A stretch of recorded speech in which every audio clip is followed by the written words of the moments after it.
And we are here. Yes, we are here. So hopefully everything is working. I was just saying when you were giving Chuggerwugger, when you were giving a sort of like Longshanks a running commentary of what Big was doing, I said, Longshanks can see the zoom. He can actually see. But Big sometimes a bit behind. Sometimes his mouth moves, or it comes out, and then his mouth moves later. So it's almost like one of those Japanese karate films when they go. Who does? Who does that? You watch the Zoom. It occasionally happens. Come on, get on with it. You're already late. That is my fault. I hold my hands up. Right, I'm just turning you guys up because I turned you down a bit, but I think you should be all right now. You should. Oh, I've left the meeting later. Yeah, cool.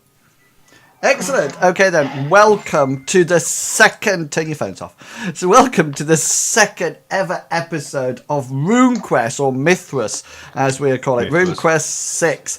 And this is our first attempt at playing this game.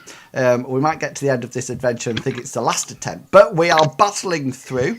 I think, guys, I'm going to come out of the artificial dice rolling a bit today. I think I sort of like got the feeling of it last week, and not a lot of dice rolls had to be changed, so hopefully things will be up to speed this week, so I'm quite happy about that.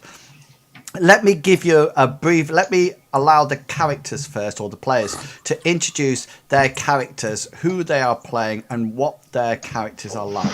So we're going to start off... we're going to start down there, Sprocketeer, with you. Go for it. Sorry, I forgot my accent again. It's Welsh, isn't it? Yes. Welsh. Hi, I'm Sprocketeer. I play Owen, a blacksmith who has travelled across the sea to escape the tragedy that befell his family. He's not much of a fighter. He's just an ordinary working chap. Excellent. Bit like me, really. Excellent. And then down below there, we have Longshanks EPG, who has actually run 15 miles marathon, 27 miles marathon, just to be with us tonight. Hi guys, I'm Longshanks EPG, and I am playing Hengist, the sort of like the warrior of the group and the tank, and as of last week, the general damage dealer as well. So he did everything. He did everything combat-wise. He is him, basically. I think he will eventually be a gruff talking person when I figure out how to talk gruffly. and I think you decapitated somebody last week. I took someone's leg off, and then I decapitated someone sort of like down this way. I remember that quite clearly. So hopefully we'll have some more butchering in this adventure. And then down there we have a Big Beastie. I am Big Beastie, and I'm playing Briggs. He is he's a hunter nomad, nomad hunter, whichever way. Yeah. Who was forced out of his tribe, thanks to his mother, who was a drunken whore. That's not very nice. And then finally, just down there at the top, we have Chuggerwugger. Hello, I'm Chuggerwugger. I play Gulliver, a red-haired, green-eyed, freckled-faced, rather scrawny-looking youth, somewhere in his late teens. He started life as an orphan, but would later become a street urchin, busker, and even a small-time fence. Most recently, however, after facing the prospect of imprisonment, he found himself acting as houseboy and eventually apprentice to Master Healy, a rather aging scholar and practitioner of the magical arts. Now, not everything is quite what it seems with Gulliver's past. There are things afoot which Gulliver himself has no knowledge of. The saying goes that eventually your past will catch up with you. Well, in Gulliver's case, it's best to hope that saying never comes true. Excellent. Thank I you. didn't realise we could do the long version. Yeah, I did the short version.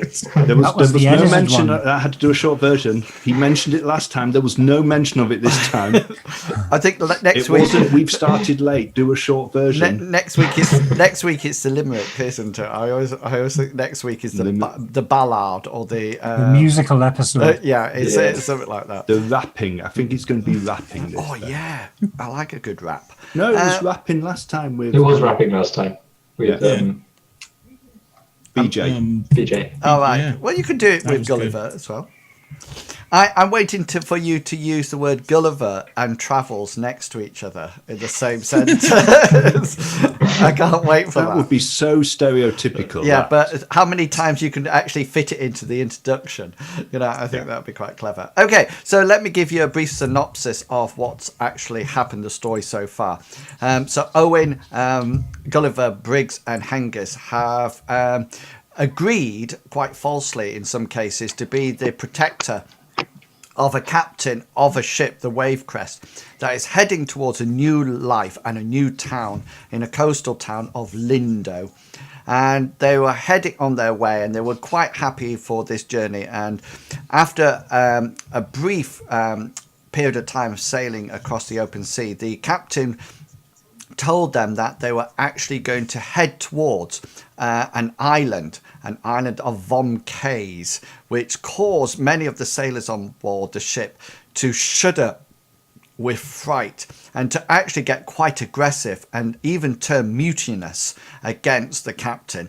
The players dealt with these very effectively, and after the dead bodies were thrown overboard and one put in shackles below deck, the party continued towards Von Kays, which appeared to be some kind of jungle island.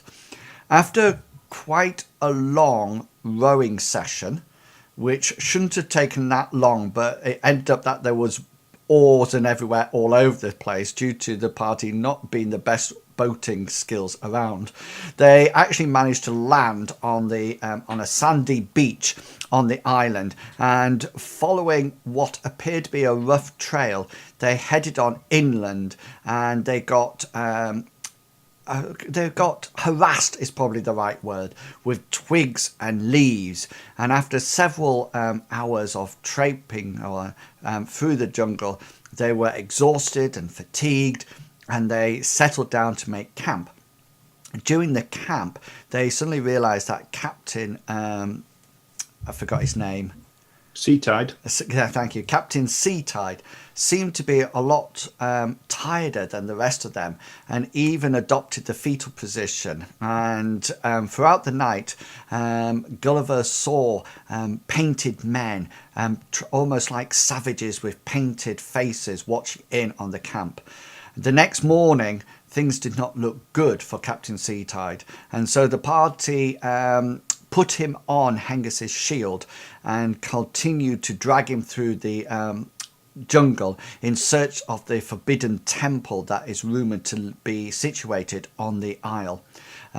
Things did not go things went even worse when Briggs actually, due to his very keen perception, located a pit trap that was not only filled with sharp spikes, but also the base, the bottom of it was also seething and writhing with black snakes. They ventured forth and came to the courtyard of a temple. And as they ventured into the temple, putting on their weapons and being prepared for what might lay in there, suddenly, at the end of last adventure, from behind various pillars, savages with painted faces suddenly appeared. And as you can see from the turn order, initiative was rolled. And that is where we got up to last time. Does anybody want to say anything, or? No. I think I think anybody who's listening should actually Google the Von Kays. yeah. just to see what it Yes, just to see what it comes up as. Apparently, we found out today that if you actually Google Vom K's, the first hit on Google is actually our adventure. Yes. The only trouble is I'm not too sure how many people get to Google every day and go, what should I Google today? I know, Vom K's, and that's it. Now, guys, you might have to scroll out slightly to get all the... I'm going to go across to the rather bigger map so people can see. Can you see all the painted men? Yeah.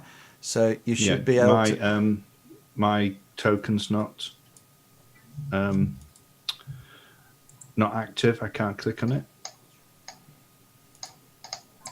I can move mine. I can move mine. Are you on the black arrow? Maybe. That means no. Did you sign into Shadowrun? Yeah. Drat, I'm in the wrong one. So as you can see, we have got a savage man at straight forward to the north of you and to the east and to the west of you. And if you remember from last adventure, these guys are carrying spears. Yeah. Mm-hmm. Were they advancing or? They had just come. Gone. Yeah. Arrived from round the edge of the actual pillars. So you can see that the ones in front, the ones to the north and to the east, really Hengist and Briggs, you can see those quite clearly. The one to the west, Owen, you can see that quite clearly, but Briggs and Hengist, you probably don't even know that that's there. Gully, you can see the one to the west, Owen and Gully, you could probably see the one straight ahead, but not the one to the east because of the pillars. So just to remind you, these are just stones in the floor. Okay. These are pillars. They look like they go up and being broken off. It looks like this might have been a roofed area at one point, and completely sealed in. But now it's all gone ages ago. And if you remember, you probably can see an entrance to a temple up here.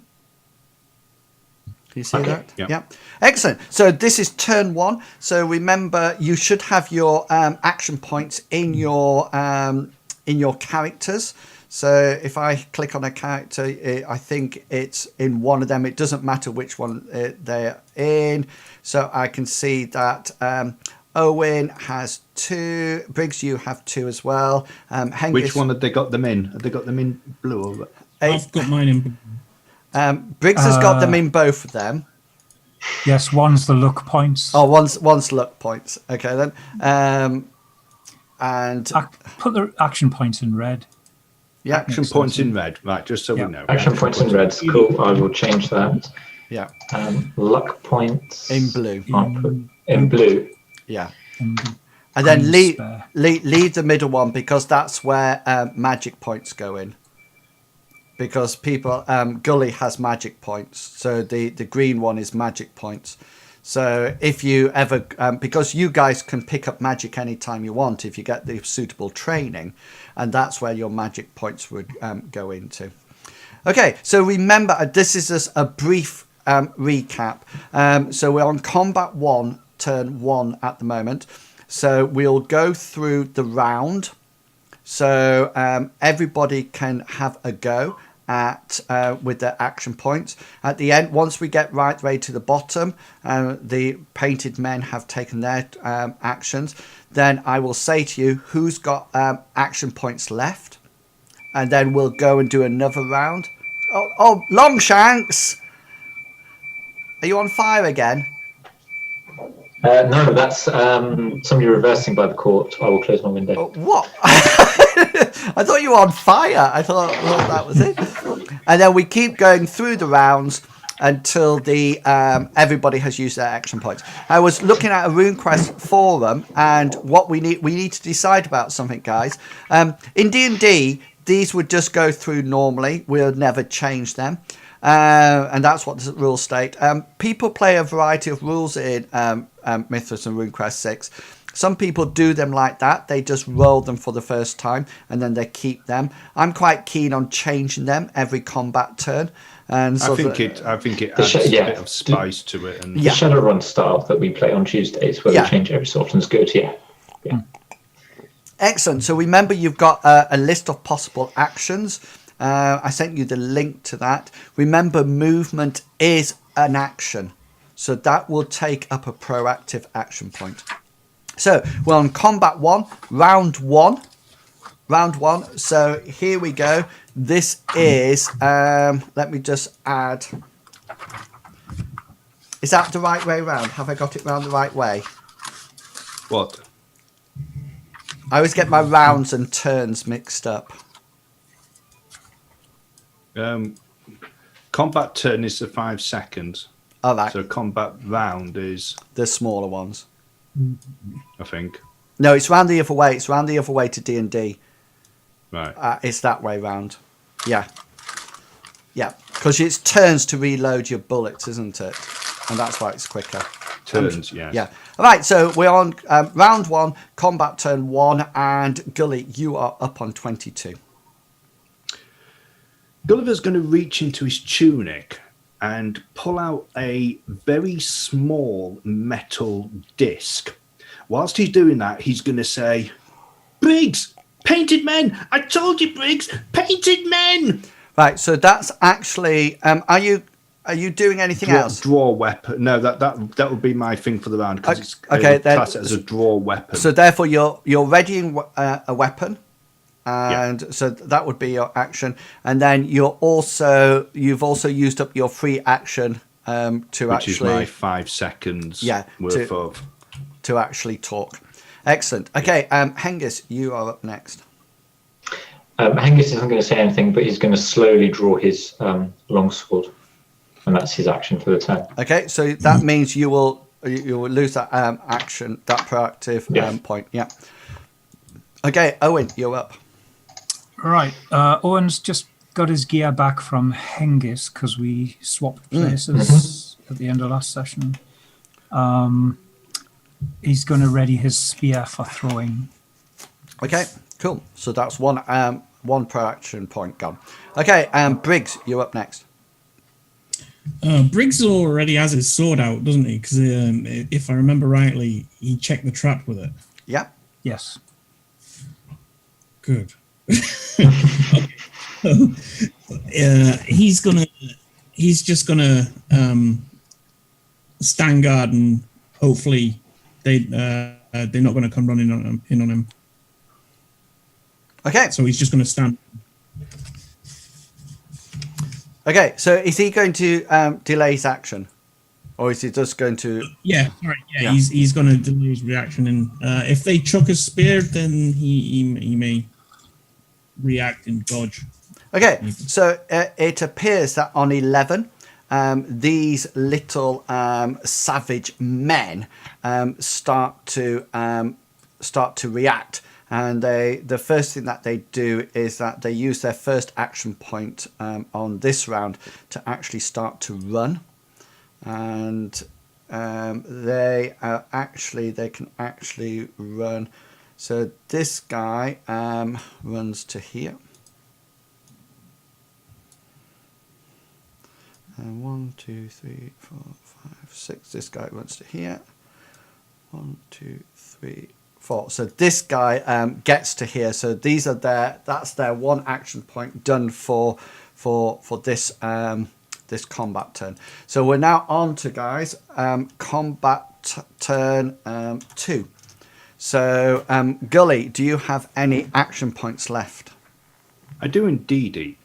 Gulliver has 2 action points left. Okay. And he's going to use one of them to start casting a spell, which is he's going to have to put some shaping into it because he needs to increase the range. So it's going to take him 2 2 rounds to 2 cast. turns.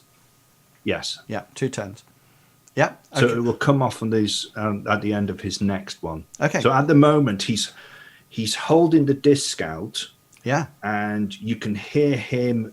You can't make out the words, but what you can tell is that the other spells that you've seen him cast have been very sort of like quick and abrupt, and didn't really involve any type of symbol. What he's using at the moment, they were very much him just pointing like that and saying a word, and the spell was coming off. This one, there's definitely something more to it.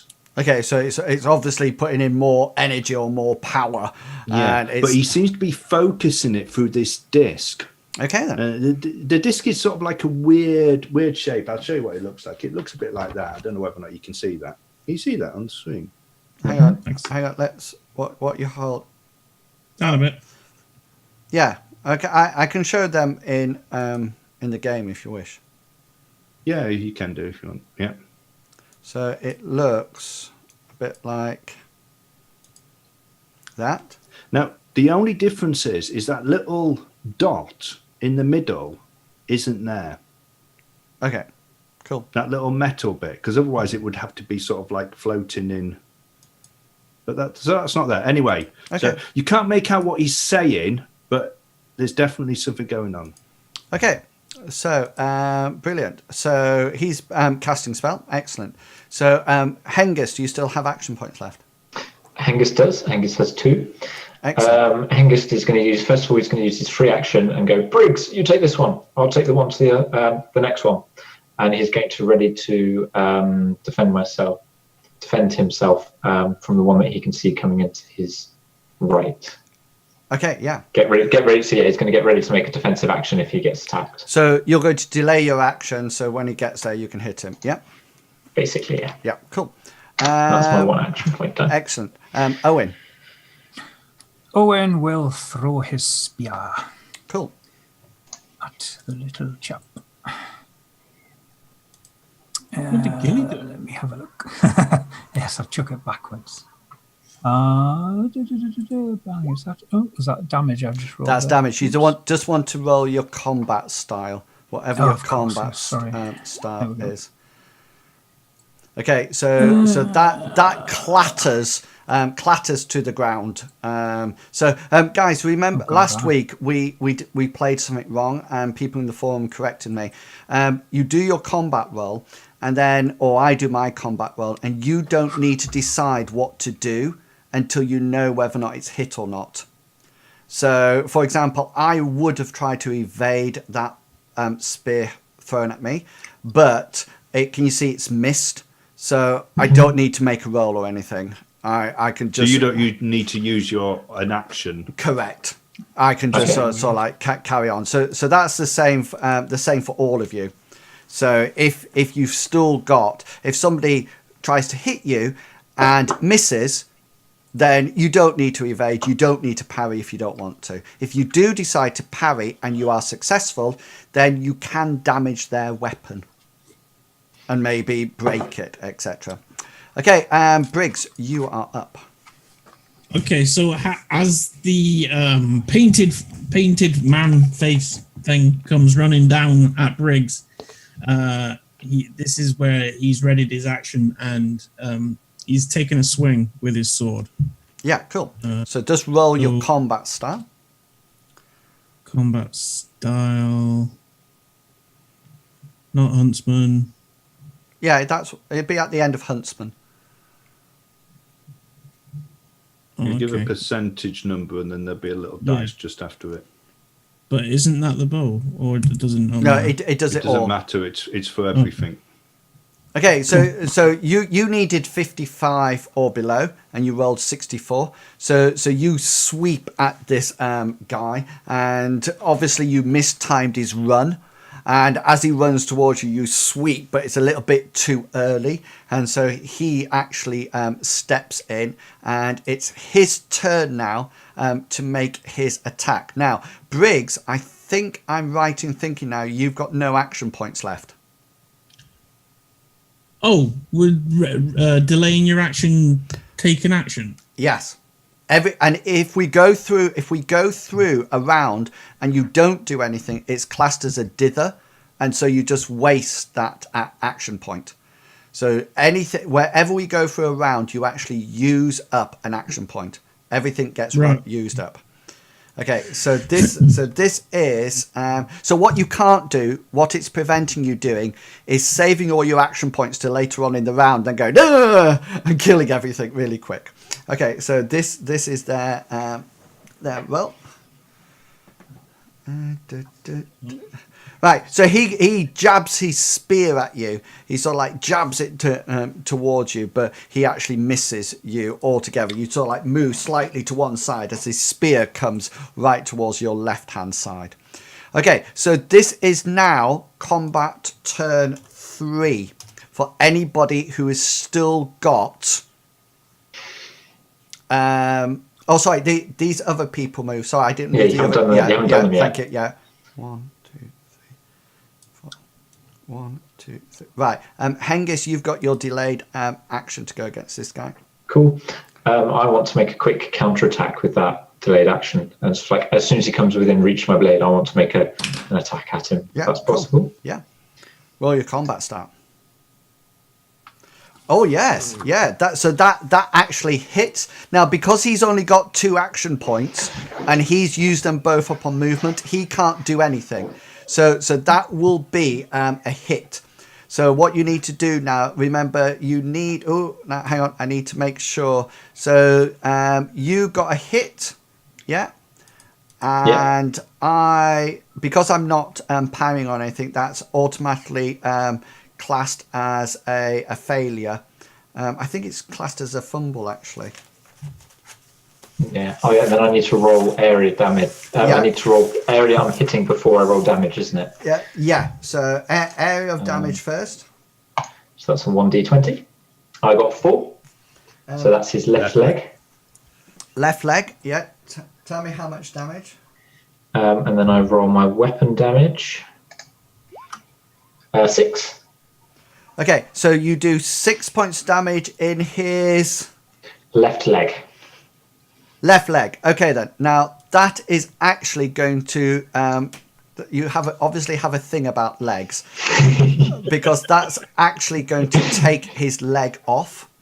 Okay? Cool. And just out of interest, because you had a success and he had a failure, you've also got 1 special to come off that you can put on now if you wish. I'll use bleed because if I've taken his leg off, I'm not impaling his leg by doing a lunge. Okay, so Hengist, as the native would have come forward, Hengist would have taken a half quick shuffle forwards to close the distance, made a huge swing at the guy's leg just as his left leg was coming forward, just almost like stop, like suddenly, because he suddenly didn't expect this massive warrior in full like iron armor to suddenly move so quick and nimbly forwards. Ooh, quick and nimble. And so it's like just done, it's just done a quick swipe, huge, but quite fast, but huge swipe, and it's just caught him on the leg, so like just above the knee, and it's just taken the leg off from that point downwards in one swing.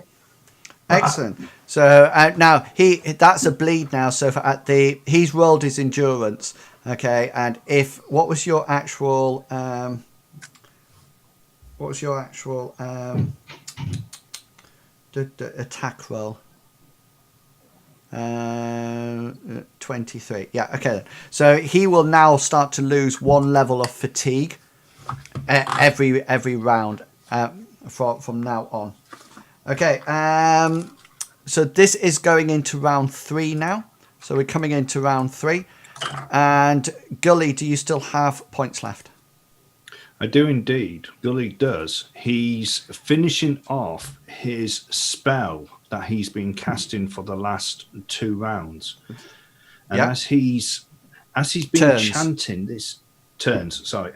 chanting this greyish smoke almost has been coming out of this bottom. No, sorry. And heading towards the painted man. Which one? The one that's in front of Owen. Cool. So he's going to see whether or not he can complete the spell. Excellent. So this will go off at the end of your action here. Yeah. And the answer to that question is... He gets right up to the end of casting, and then out the corner of his eye, he sees the statue of the naked lady. And goes, fumbles his words and goes, "Bugger!"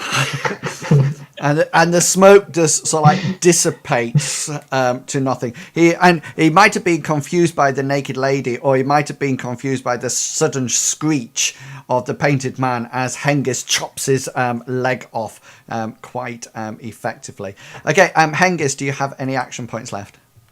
Hengist does. Yeah. Hengist has one left.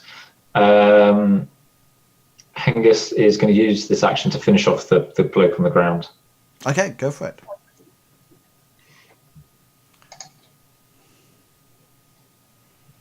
Oh yes. So this is a critical, and what you can do, you've actually got, just out of interest, you will actually have there's actually a special attack that allows you to pick your location, choose your location, and since you've got, so roll your damage. Go for first. left leg. What's left for left leg? Finish it off. Yeah, slowly butcher him. Do your attack. You need to do your location first. Okay. Location first, and I'll let you add 10 to the roll, because you're obviously going to go higher. Because if you add 10, then most of them are up at the top. So that's 11. So you're going for the chest. Yes. In any case, so it's going to go into the chest. And what will your damage be? You want me to roll damage? Yeah, do your damage first, because then you do your specials. 6. Okay, so yes, so this actually takes his chest out completely. So he only had 4 points in there, so that actually takes his chest out. Which means that he's basically dead. That's right. So having finished off his swipe to the leg, Hengist does a very quick sort of like just downward stroke like that to impale him in his chest. So like pushing with his left hand against the pommel to get even more weight and strength into the back sort of handed thrust. As the guy's like half in midair, so I've gone whoomp and then finished him off before he even hits the ground. Cool. So just to let you know, if you ever critical like you critical there, you can actually, one of those things is choose location. Okay, so you can actually choose the location that you actually want to hit him in. Okay, so but it was fine with the chest, that one. Yeah, no, that's fine. That's where I would have aimed anyway. Yeah. Or rather than his head. Yeah, well, I was thinking throat, but chest is good. Okay, cool. So, which means that this guy is out. Now, I don't think anybody else has any more actions, any more APs. Yeah. I think that's everyone. Yeah, of course. Oh, who's that? Did we have a look? It's a lady. Is it? Ooh. Turn your camera. I can't see. Quick looks. I can't see what's happening. Oh. I think she was naked. Well, I don't say that on my stream. And thus in Will's stream was bad. Yeah. Okay. Let's roll. Let's roll some initiative. In any case, don't forget to click your characters. Initiative. That's at the top, isn't it? Yeah. Why don't I click? Oh, there we go. I've clicked to this then. Oh, I keep losing it.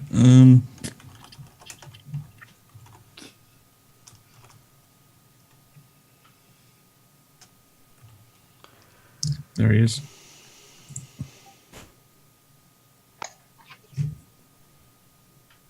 Hang on. I didn't actually add a 10. Oh wait, do I get my 2 things back? Yeah. You get your 2 things back now. Right, just let me have 2 seconds because I need to do this. Okay, so this is now combat round 2, turn 1. Okay, so we're at turn 1 now, And Gully, you are up. Averting his gaze from the statue of the naked lady, Gulliver will concentrate. You can see his concentration in his face, and he's going to hold out this symbol, making sure that he just doesn't look. He's almost going to be like that, going and start casting again. So I couldn't see that. He's almost, when you sort of like put your hand. Oh, right, yeah. You block off part of your. Yeah. What you got in your other hand? It's his symbol. It's just his symbol then. Yeah. Yeah. Because remember, you always need one hand up. That's what I was trying to figure out. That's for his gesture. Yeah. Okay then. So yes, so that's your AP for that. That's your action point gone. Okay, Briggs, you are up. Okay, so Briggs is going to try and take another swing and time it right this time. Okay, so off you go with your sword. Sword. Oh yes, you hit. Oh yay! Yay! Yeah. I don't think anybody else is allowed to hit apart from Hengist. Okay, so That's fine. So this guy is going to parry. Okay, so he's going to, now that he knows he's going to hit, because he's still got 2 action points left, so he's going to try to parry the shot. What's his that one? Okay. Oh yes. Oh, did you not see that? No, we don't see that. Oh yes. No, we didn't see it. Sorry. Are you just saying, oh yes, just rolling them? Yeah. Sorry. Oh, look at that! I got a nat 20. I take your point, so I'll roll it again. But you should be able to see it now. nat 20. No, it's fine. No, I don't mind. No, hang on, that's wrong. I need to put my skill level in here. Oh, here we go. Oh. Third time lucky. So my skill level was 34, and I got a third. So I actually got a success as well. So I will actually parry the blow. I need to know size of your weapon. Yeah, I need to know size of your weapon. Stop it! Let's see. You've got to live up to your name now, Big. Okay, I'm medium. Where does it say? It should say next to the weapon. Under your weapons, it should say. Oh. Size. I think it's T for tiny. A for average. No, it's A for average. I have a 6-inch sword. What is it? Medium. Medium. I'm medium as well. So in which case, you swipe your sword down, and this savage man manages to turn his staff round, his spear round, and actually parries it as you try to deal this blow to his head. He actually goes ching, and actually powers it with his spear. Hengist, you are up. Hengist is going to use this action because obviously he's facing at a 90-degree angle compared to how he was. He's now going to be turning to face the opponent here. Oh, thank goodness. To give aid if needed next turn. So are you doing anything else? No, that's it. That's my action point. I've moved. I've turned. I'm assuming turning is moving. It's probably better for you to be here. Okay, that's fine. Rather than if I'm allowed to do that, then I'll do that. Yeah, because that's still within your movement. So you just turn around and get, rather than sort of like going across the diagonal. Excellent. Owen.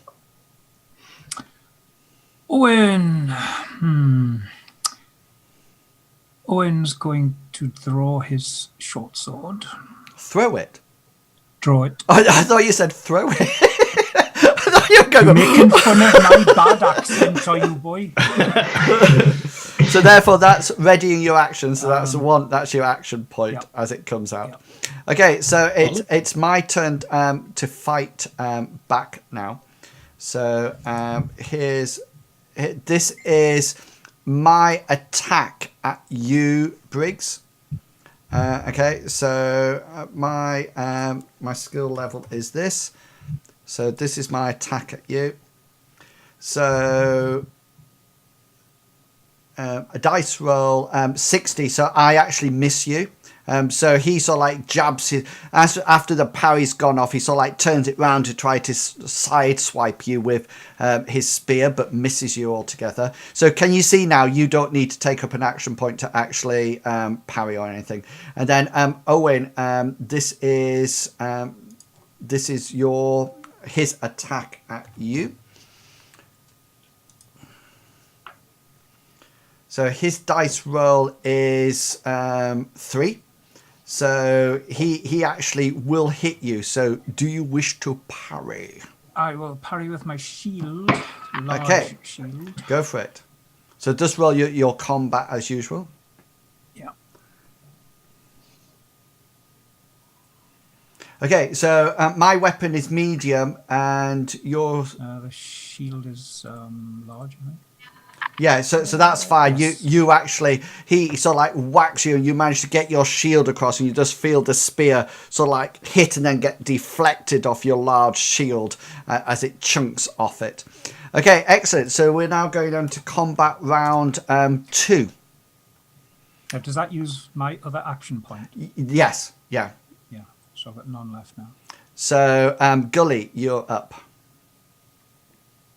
Having spent the previous round casting his spell, Gulliver is going to finish off the spell once again, and hopefully this time the spell is going to come off. We're all The hoping. grey smoke starts to ooze from the middle of the amulet, going past Owen's shoulder towards a painted man. Owen says, "Don't look at the boobies." Oh, and he fumbles the roll. I am going to use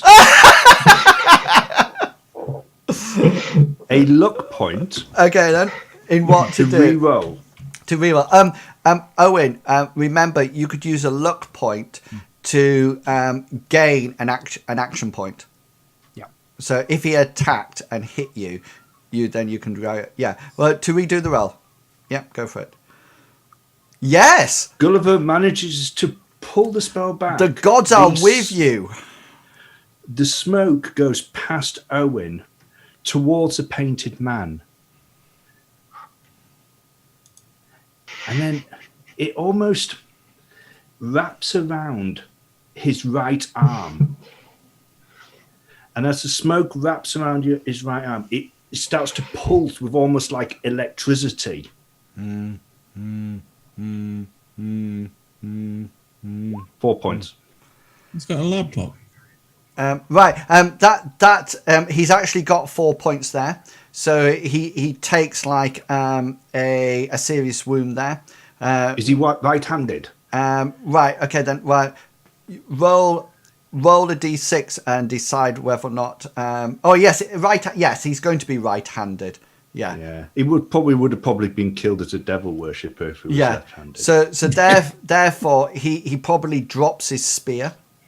So he sort of like sees all this black smoke appear around his arm, and it just sort of like squeezes onto his arm, and just like a snake constricting, and you hear Owen and Gully, you sort of like hear the sort of like as you hear the bones crack inside as his radius and ulna just sort of like squeeze out of shape, and you just see the savage man let out an unearthly scream as he drops his spear to the ground. Right, Briggs, you are up. Do you have any action points left? I have one. Excellent. Where's my thing? There he is. So he's going to take another swing and hopefully do some damage. And you miss. Yeah. Okay. Yeah. Okay. And Hengist, you are up. Hengist still has an action point left, so Hengist is also going to attack now that he's moved into the flank of the enemy. Where's my combat style? Yes, that hits. Now, Savage Man can't parry because he's already hit and he's parried and then he's hit and he's only got 2 action points. So this is classed as a fumble, which so you do your hit location first. 16. 16. Which is left arm. Which is really. Which will. No, which would make sense actually. Yeah. Is 16? Are you doing it to his 16? Yeah. So that's his left arm, and he's the right way around. I was just thinking that's the right way around his left arm. That's fine. Yeah. So he's otherwise, I'll be hitting his left arm, but it's not his left arm's on the opposite side. Yeah. So how much damage do you do for it? 9. Okay, so you actually decapitate his left arm. Go for it.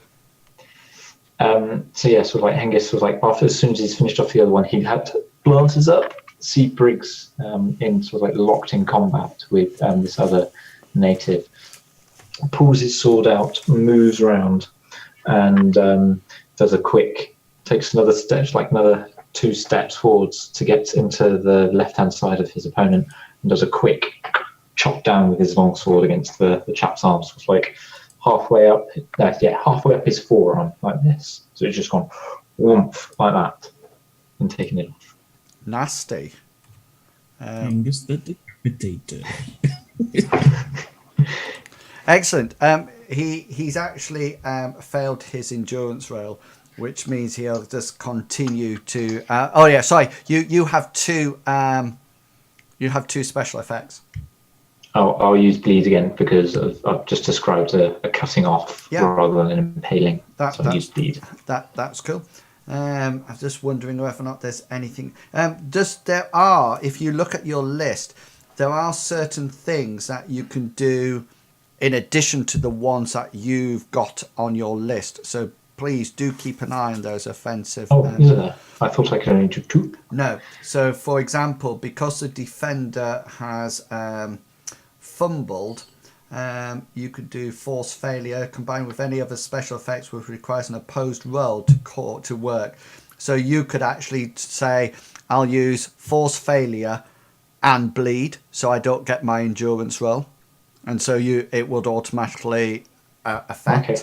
So if you critical, attack a critical, pin one of his opponent's weapons or shield using his body or positioning to hold it in place so it's unusable. And things like that. So there's ranged weapons as well. Things like marksman with a ranged weapon permits the shooter to move the hit location shot by 1 step to immediately joining body area. So if you got a special effect with your bow, Briggs, you could say, I'm going to move it. I'm not going to do it in the chest. I'm going to do it in the head. And just do a headshot on them to try to take them out and things like that. Excellent. So this guy is now prone on the. No, he's not prone. He's. Let's just see whether or not he drops his weapon, because he's had his left arm is off now, isn't it? So it is. Yeah, he has been delimbed. Yeah. Okay then. So we'll see what's going to happen next round. So that is Hengist. Owen, you don't have any. No. No, and I think I do. Okay. So this is the attack. Can you use a luck point now? He can do it if I hit. But it's worth waiting until you actually see me. Hang on, I've rolled the wrong one there. Sorry. 37. So he's missed. You see, so you don't. Yeah. So he sort of like jabs at you, and you get out of the way. Okay, so who's still got action points left? Hengist does. Okay then, so does Gully? He does indeed. Yeah, so Gully, you're up first. Okay, so seeing that Owen is still in combat with the painted man, Gully is going to point at the painted man with his other hand, not the one that's holding the Oh, disc. actually, with his... sorry, that was my mistake. Actually, he can't hit because he doesn't have his spear with him. So, because he dropped it last round. But yeah, carry on. Yeah. He's going to point at him with his fingers crossed. And this time it's very quick. It's just a single word. He points at him and goes, "Ebbit," and casts a spell. Okay, go for it.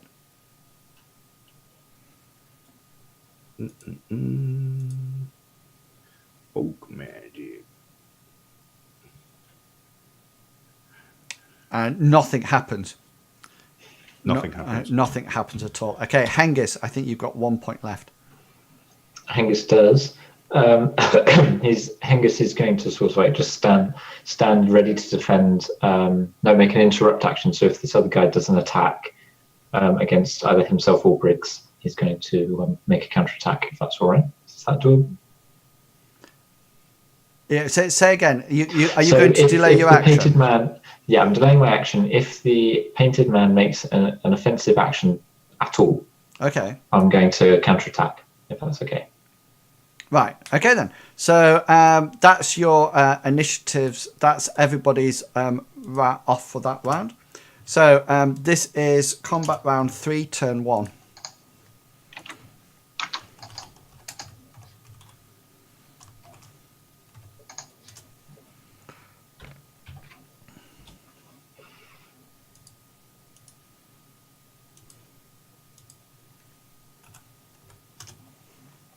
Oh, look.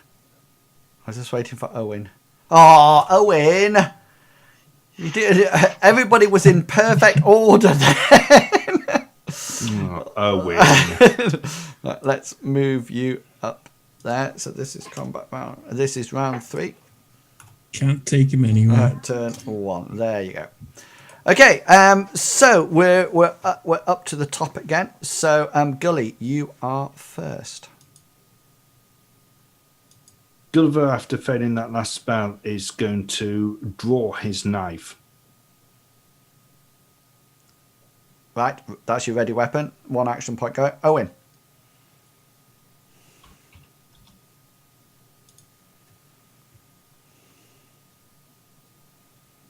Owen. Wait, you're muted. Owen will attack with his short sword Excellent. and attempt to put this little bugger down. Oh, he hits. He certainly hits. Oh, Owen is so surprised he just stands there. Yeah, Correct, hang on, damage. because this is my parry roll. Oh, the guy parries it. What's your weapon? Medium. Medium, yeah. Does he have a weapon? Oh no, he doesn't have a weapon. Good point. So he can't parry. He parries with his bare hand. Well, and actually, uses it. you can actually unarmed parry. It's taken in the game as you actually sort of like slap the blade to one side or sort of like block the actual arm as it comes down.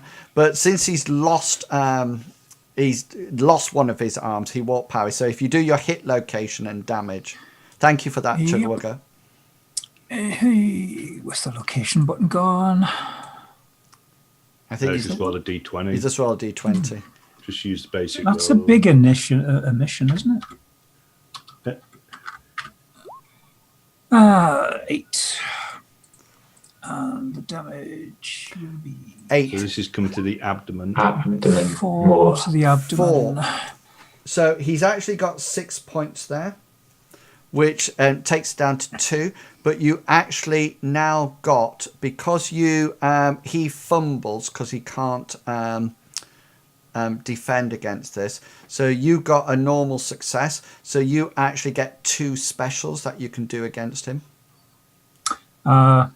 Bleed and impale are the only 2 I've got written down, so I'll use those. Okay then. So I don't think they're stackable.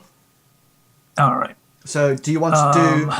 Do you want to do? We'll do bleed here. Yeah. Okay then. So I will roll. So what you did you critical? No. But I did fumble. So what you can do, you can force failure on me. So you can say Right. you're going to do bleed on me and you're going to force failure on me so I don't get a roll for it. So that's one of your special attacks, and then bleeds the other one. So now I'm bleeding, and then that's it. Okay, brilliant. Right. Okay, then Briggs, you're up. Okay, so one last attempt before Angus decides. I know, Hengus was so nice. He's just like, okay, then I'll let you try to finish this by yourself. Angus has realised that Briggs is going to have some sparring practice. Yeah. Well, he's mainly a... Most definitely. Angus just shakes his head and he's just like... Okay, so... You can fire a bow, though, can't you, Briggs? Yeah, he can.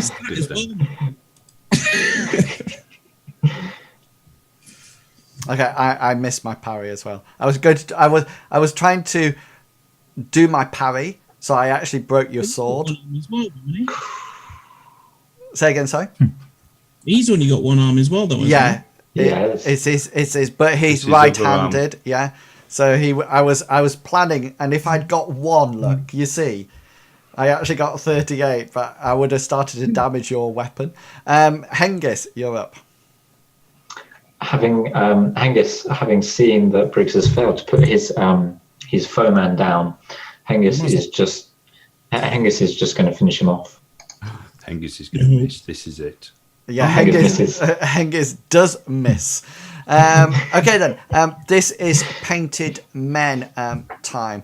So this, the one with you, Briggs and Hengist, he's still got one action point left, I think. Yeah. Go even. Go for evens. So he heads off running, and this one. Does he pick his arm up first? No, I would. no, he Stupid big man off as well. he doesn't. Okay, so this is combat round 2.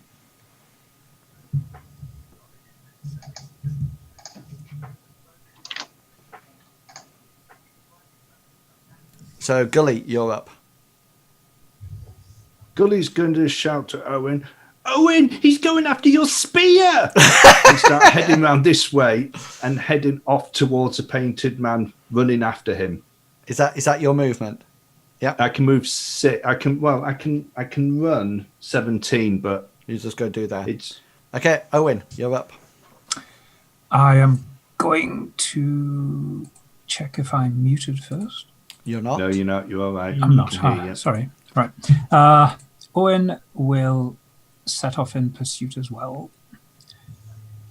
How many APs do you have left? You only have one. One. Yeah. So I will run as far as I can, which is about walk 6, run 18. Yeah. How far does that get me? I don't know what scale this is. Each square's a meter. Right. A meter. If you use the 6. I can catch him, but I can't You can't do do anything. anything when I get there.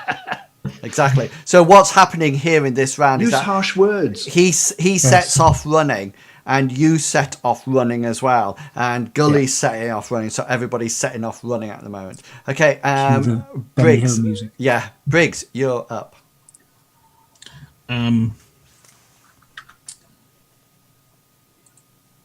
I'm just going to shout at him, "Come back, you coward! I'll chop your bloody legs off." Okay, so that's just a free action. What do you actually want to use an action point up?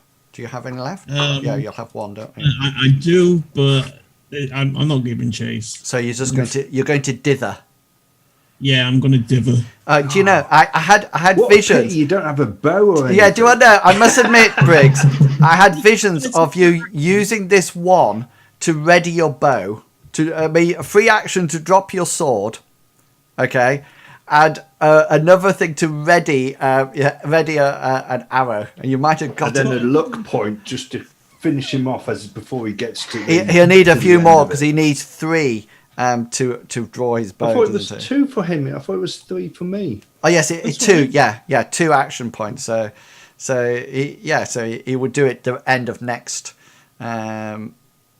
By that time, he's Yeah. gone in I'm out of range. Oh no, your bow has a huge range. Is it a longbow? Or short It's bow? no, it's a short bow. 15 meters is the first one. 100 meters is the long medium range. 200 meters is the. Oh, it's going to be out of range. It's one of those things. It'd be so cool if you actually saw like running through the jungle. You just go, and it goes, and knock him out. You just diver. You just diver. I think that's what. In fact, I'll use my action point to put my sword away. Okay. 9. Hengist, you're up. Angus is going to scan around for any other enemies. So I can do that, can't I? When I roll my perception. Yes, you can. Good luck with that one. Yeah. Okay then. Painted men. Oh, hang on. I don't have any APs left. So that's as far as I can go. So this is on to combat round 3. I've got an action left. Yeah. So you actually take this. The sword's away. I think I've got an action left. How many has everybody else got? I've got one left. That's all right then. Yeah. I just wanted to make sure that I hadn't miscounted. That was No. all. I was as well. You're the only two who've got anything left. Yeah. Hengist and Gully. Okay. So Gully, you're up. Okay. So completely ignoring this painted man, I'm going to run up to wherever Owen's spear landed, Yeah. pick it up, and just sort of like wave it so that Owen can see that I've got it. Yeah, it's probably not in direct line of the savage man because it actually missed him. So it's probably like Well, here, you say where it is, and I'll go to it. here, where I'm pinging.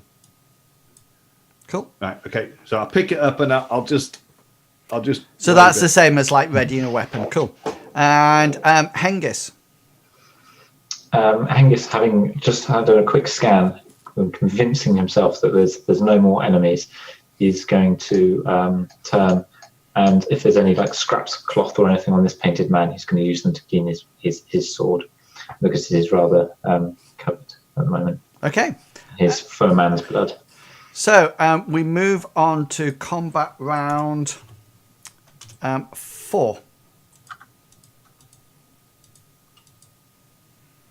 Okay, then so some I'll use this one.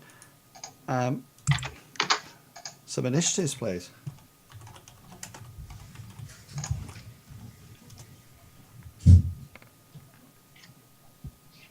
$11.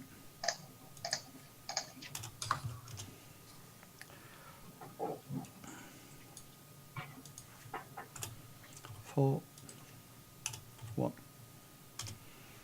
Okay, so Gully, Owen, well done. Hengist, right. Okay, Gully, you are up. Gully's going to run back to Owen, holding the spear out, and say, "I got there before him." And just hold it out to him. Okay, Briggs, 13. Briggs is gonna pull out his bow and notch an arrow. Right, so you ready your weapon, which is 1, and now you have to do 2 combat turns. So not the ready the weapon. So on combat turn 3, you'll be able to fire. That's when you'll be around 4. Okay then. So Owen, you're up. Owen will clobber this guy with his sword Excellent. and hopefully hit this time. 44. No, you need 42 Miss to hit. by Yeah. You can do a luck point if you wish. Do I not get a bonus because I'm behind him? That's a good point, actually. It is a good point. Let me just check. Although we're both moving quick, so that might negate it. I was joking. It doesn't matter. No, it's a good point. See, what I was going to do is that I wasn't going to say that I could actually evade it. or parry it because I'm actually running. Oh, it's fine. Yeah. Yeah, so That's fine. so that would be it. But- Do you want to use any luck points? No, I'll take the miss, but I'm going to shout at Gully. Well, bloody stick it in him, boy. It's not a sheep. Okay, Hengist, you're up. Angus is going to sort of like move and go and stand just to the back, just behind Briggs, because he's seen that he's got his bow out and he's about to notch an arrow, and so he's going to move there and wait. Okay, so this is 11.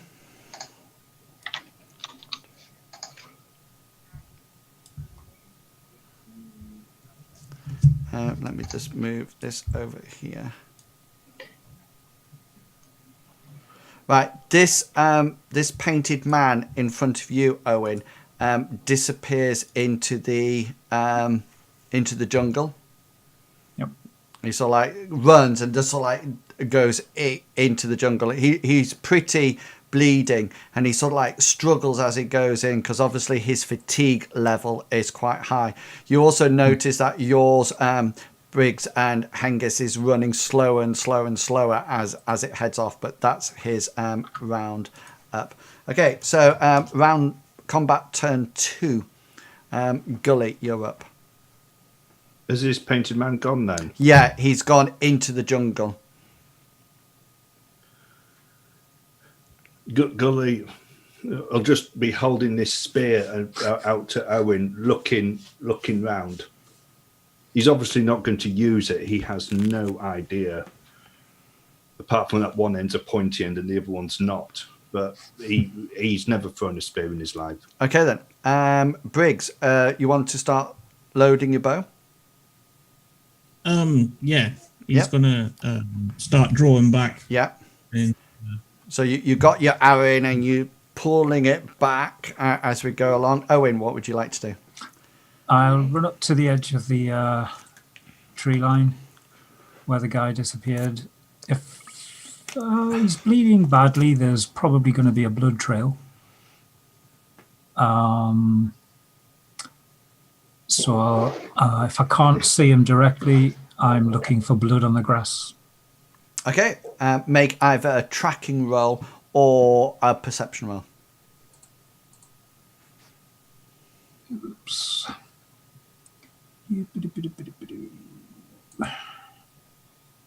Nope. No, you can almost like see a splotch of blood as he sort of like dived in, but after that it becomes too difficult to follow him into the actual into the undergrowth. Hengist. Angus is sort of like, he's going to move back this way and take up and stand there. Okay. Basically, that's what he can do. Cool. Does anybody have any?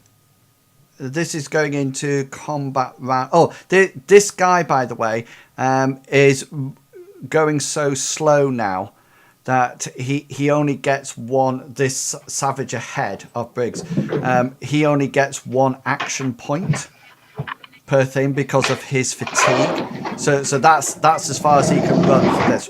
Ooh. So this is combat round 3, guys. I don't know what that was. Curtains, I reckon. Or was it curtains? Okay, who's still got action points left? Gully has. Yep. Okay. Angus does. Okay. Briggs, do you want to spend a luck point and gain an action point? If you gain an action point, you will be able to finish your shot and try to kill him. yes, I will. I'm gonna bang in a luck point so I can gain an action point so I can shoot the arrow off. Right. Okay. So just to let you know, so he can't defend against this at all because he's just running. Sort of like into the thing, so you just got a standard chance to hit with this arrow. Right. So is this still my Huntsman? Yeah. yeah. Let me check it in turn. Oh my lord! So, And this nothing, so as I've let go, just going. yeah, Briggs holds it back, and Hengist, you see him leveling off at the thing, and he just sort of like goes like that, and you notice that the arrow shoots out straight and true to the back of Into this your own savage, hand. and as it passes his hand, you notice that he just accidentally lifts his thumb too late, and it just catches the arrow, and it just sort of like lands here, or it probably hits this pillar. I think on your skills, guys, you should have a column that says fumbled.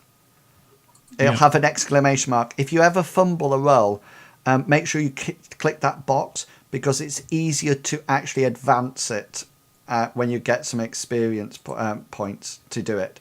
So anything that's like that, if you ever fumble, then make sure you click it. Okay, yes, so is everybody out of actions now? Yes. No, I think me and have we still got actions, haven't we? I'm out. Oh yeah, okay then, Gully, what would you like to do? Gully's going to run up again with the spear to Owen, and as Owen's sort of like there looking for traps, Gully's going to be sort of like putting the spear in his way, as if to say, "Look, I've got your spear. Take it. Excellent. And Hengist, what would you like to do? Angus is going to turn around and check the captain. Okay, so just to let you know, the next round, 1, 2, 3, 4, 5. This painted man is going to be able to get out into it before Briggs can actually fire another arrow. He'll probably miss in any case, but no, I didn't say that. He's still got another thumb. Yeah. So It's not over till they're both gone. So Your yeah, mistake with the arrow was you notched it instead of knocking it. yes, that was it. Notching it is cutting a chunk out. So Yeah. there we go. You So, did it with your thumb. excellent. So the savage men, 2 escaped, but you do figure both of them, especially the one that you chopped his arm off, Hengist, will probably not survive for very long. Because he is bleeding quite profusely, unless somebody actually puts some kind of tourniquet on it or protects it. Yours, Owen, he is bleeding, but his arm was still intact, and it was quite. But his other arm was quite wrecked by Gully's spell. So guys, what we're out of combat round now. So what would you like to do? Owen will put his sword away and take his spear back from Gully and say, Gully will "Thank say, you, boy." You dropped it. I found it. I got there before he did. I got it. And That Gully's was going pretty- to go over. It was pretty neat what you did. Briggs is going to What shout. was that? That was a warning shot. What? Was that your magic you did? Oh, I'm not very good with magic, but Master Healy says that's because I'm young. But he says being young is a fault that diminishes daily, so I will get better at it. Of course you will, boy, but that was bloody good. I'm impressed. Thank you. Angus is going to turn to Briggs and go, "I think you need to practice with that sword, mate. You're looking a little bit sloppy." And the bow. Yeah, but Angus doesn't know anything about bows, so Is this arrow? quite good. Do you think we should take rubbings off these statues? So You stay away from that pillar over there. It's not anybody for you to who look at. didn't see last week's adventure, one of the pillars has a semi-naked woman on that Gully has been finding very interesting for the half the adventure, last week's adventure, and it even distracted him through his spell casting today, if you noticed. Yeah. Okay, guys. Anybody hurt? No, I don't think not at anybody all. got hit. I don't think anybody got. Look, that one's lost his leg. Gully's going to go over and Yes, there's a dead body here, and there is. I think you chopped his arm off, didn't you, Hengist? I chopped his leg off, and then I chopped another one's arm off. Yeah. So there's an arm sort of like twitching on the floor, and as you look down at it, Briggs, it sort of like turns around and goes. How's Captain Seatide? Is he still unconscious? Is he still cursed? Well, yes, it's I'll interesting. go over and yeah. I'll have a look at him. So do you have a first aid roll or anything like that? No, I'm just looking at him. All right. So I thought you wanted to see how you said how was he. So I didn't know whether or not you wanted to see whether or not he was more ill than he was before. No. I can't. I don't. I'm just seeing. He hasn't come round or anything. No. He's still sort of like curled up in almost like the fetal position, and he's still sort of like his breathing's very shallow. He's very pale, and he's has like a cold sweat on him. Gully's going to go up to Briggs and say, Briggs, did you see them this time? Did you see the painted men this time? All right. Okay, guys. So the rest of these pillars are all engraved in different ways. They've got various scenes of carnage on them, and what appears to be almost like gods beheading and impaling and decapitating, almost like savages or the common men and women. All of them appear to be very aggressive. And there's none of them that seems to be nurturing in any sense of the word. There is over to your east. There is a set of. There's like a set of a ramp over here. Can you see it? Does it go up? Yeah, it seems to go. Seems to go to inside a stony temple. So you can see that over to the east is the actual temple. So you can see that it's got several rooms and rooms, and it seems to be some kind of a temple complex. Imagine something like the little town of Bethlehem, if that makes sense. And all sort of like sandy coloured buildings. You also notice from the outside that vines and creepers and ivy have made their way up onto it. There are tiny slits in the stonework, almost like arrow slits, but without the medieval cross bit on. So they're literally slits. You figure they're probably just for light because they are quite high up. It's not sort of like at bow level, so you can fire out, but they're quite high up. You also notice at various points, the masonry seems to be crumbling, and the odd corner, the most sort of like exposed parts, have started to crumble off. It doesn't look like it's being kept in prestige condition, and it looks like, but it does look like it's been a temple of some description. Hengist, because he's still got his sword out, he's going to gesture with the temple, like with the sword, like sort of raise his arm like this and go, I think we should take him in there. There might be something to help him. It's our best shot. Gully's going to adjust the pot helm that he has, the cooking pot onto his head, so it's a bit more firmly on.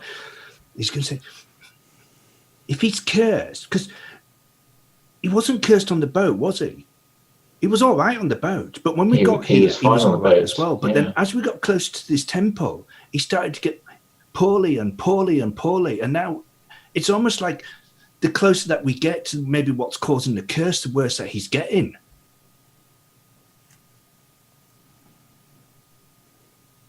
Don't you think? You seem to know a lot about this curse, boy. Maybe you cursed him. I don't know anything about curses. Maybe it's your curse. No, it's just looking. See, he was on the boat, wasn't he? And he was fine because he was talking about how we had signed these things and how we had to be his servants. And I'd been a servant, master. I was Master Healy's hand servant. I used to do everything for him. I even had to hand to him his chamber fan. I didn't really like that. But on the boat, he was fine. And then when we got here, he was fine. He even rode as we were coming across. He was fine. He did. And then we started to get into the jungle, and he was fine then, wasn't he? And then it was almost like when we were halfway here, he started to get ill. And he's still ill. And So if we take him back to the boat, he should get better. well, He might, or he might just die, and then the ship's crew will see him die. And we can say, well, we got him halfway through to the temple, and then we... There might be someone inside the temple that we can make... He knew he was cursed, and maybe that's why he had us come with him. Maybe he knew he was cursed. Maybe he knew this was going to happen, and he thought, we're going to keep with him because we've signed that bit of paper, and we don't know what that bit of paper It is says. over. I am back. This was his plan. His plan was to come here, find out what was cursing him, and he's relying on us because we signed that bit of paper to actually complete it for him, and he can't because he's cursed. I'm really Okay. tired. So Can what we are you rest saying? for a bit? Not now, lad. We need to push on. The captain hasn't got time for us to sit down and have a nap, as much as you might want it. Can we see the sun from? Well, up for the, up sorry, for the, I was the just canopy? I was just listening to because E-Case has come in and made a donation to the stream. So I heard this where Eve is open. I am back, and so I heard that, and I was just thinking, what? Anyway, yes, the sun is now beginning to set. It will be dark pretty soon. Right. Well, I don't really we'll- want to be out here when there's those painted men again because I saw them last time and Briggs didn't, and he tried to fire an arrow at one and he missed. They die like any other man I've ever met. Angus says, Owen will resume carrying the captain. Yeah, he's on the tiller, isn't he? Yeah. Yeah. Can we? Let's go up. Let's go up. let's go and have a look. It's better to stay there But we rather than out in the can open. get attacked from all. They came from all over this last time. I think there was even one behind me. I didn't hear it. I just saw his body with his leg cut off. But I think he was behind me. There was one behind you, yes, lad. I got him for you. We should go. Angus is going to sort of like start making his way up towards the entrance because he recognises that temple, even if it could be full of enemies, is going to be safer than standing outside in the dark. Okay. Yeah. Cool. Gully's going to go and grab hold of the tiller and start to try to pull it towards the temple. But okay, yeah. So there's a bit. There's not a huge ramp going up into the first room.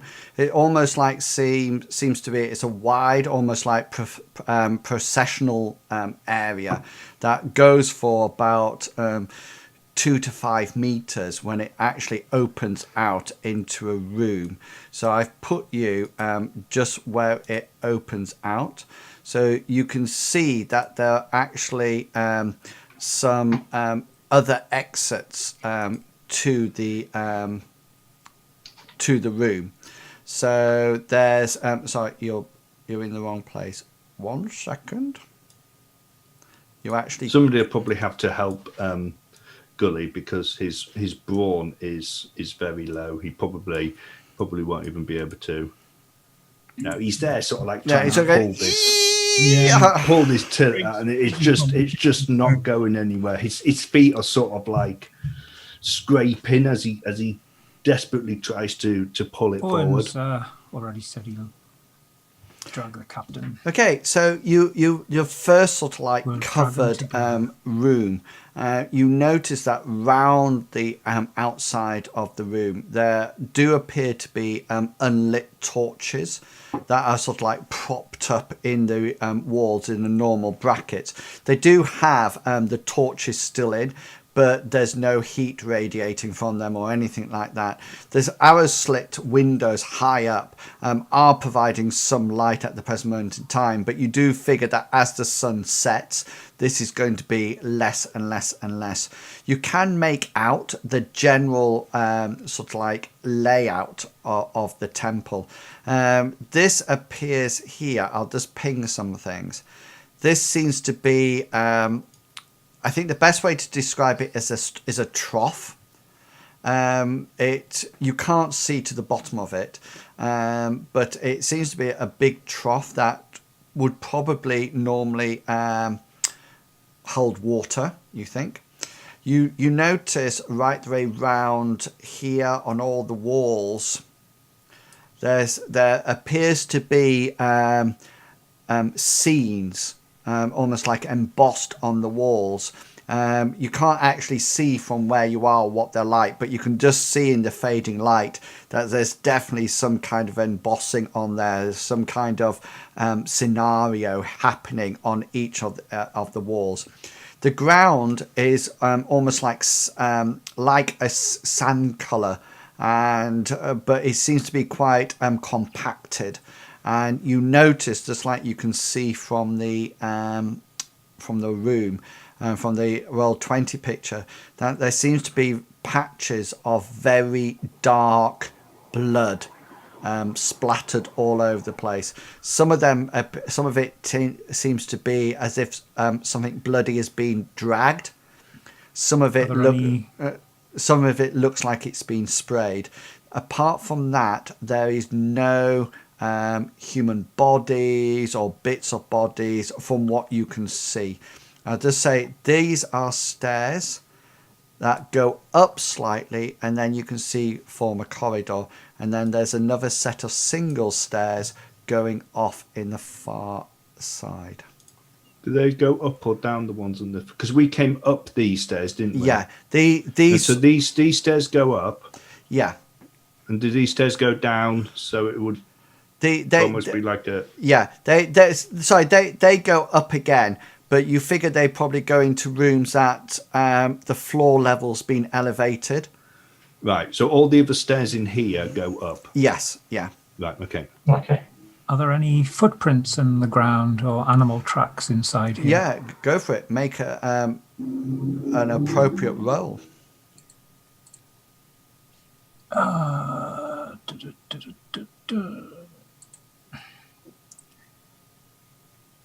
Nope. Not really.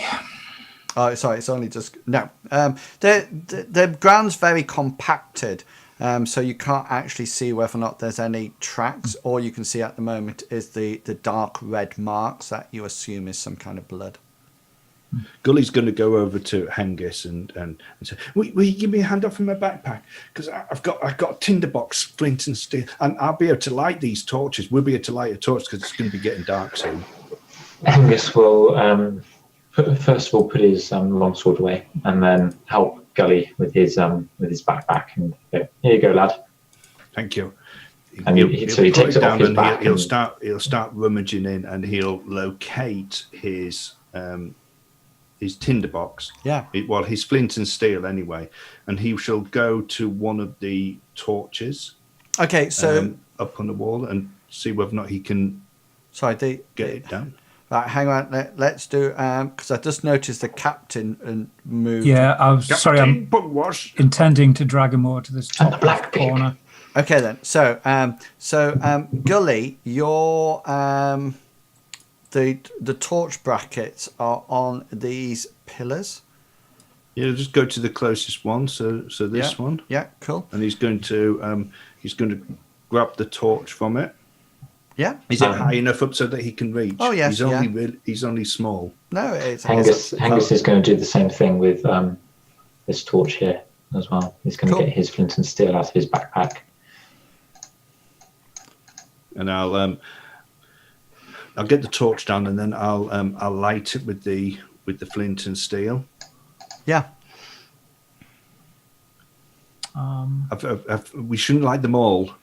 We shouldn't because they don't burn for that long, and we don't want to get to the middle of the night and then we don't have any torches, because then it'll be dark and we won't be able to see anything. Yeah. And Gully and Hengist, you can see more of the wall now, more of these scenes in the wall if you want to have a look at them. The captain seems to be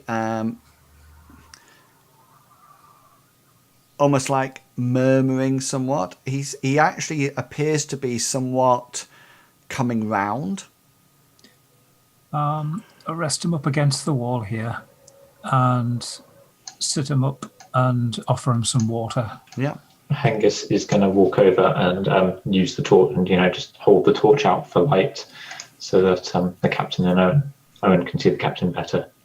Gully's going to hold the torch up and start having a look at what's written on the walls. Okay. Can you? Paying particular attention to any that may have a naked female. Okay. Can you roll a willpower roll for me, please? Ooh. And the skill level of this is going to be hard. So you need to make as hard. No.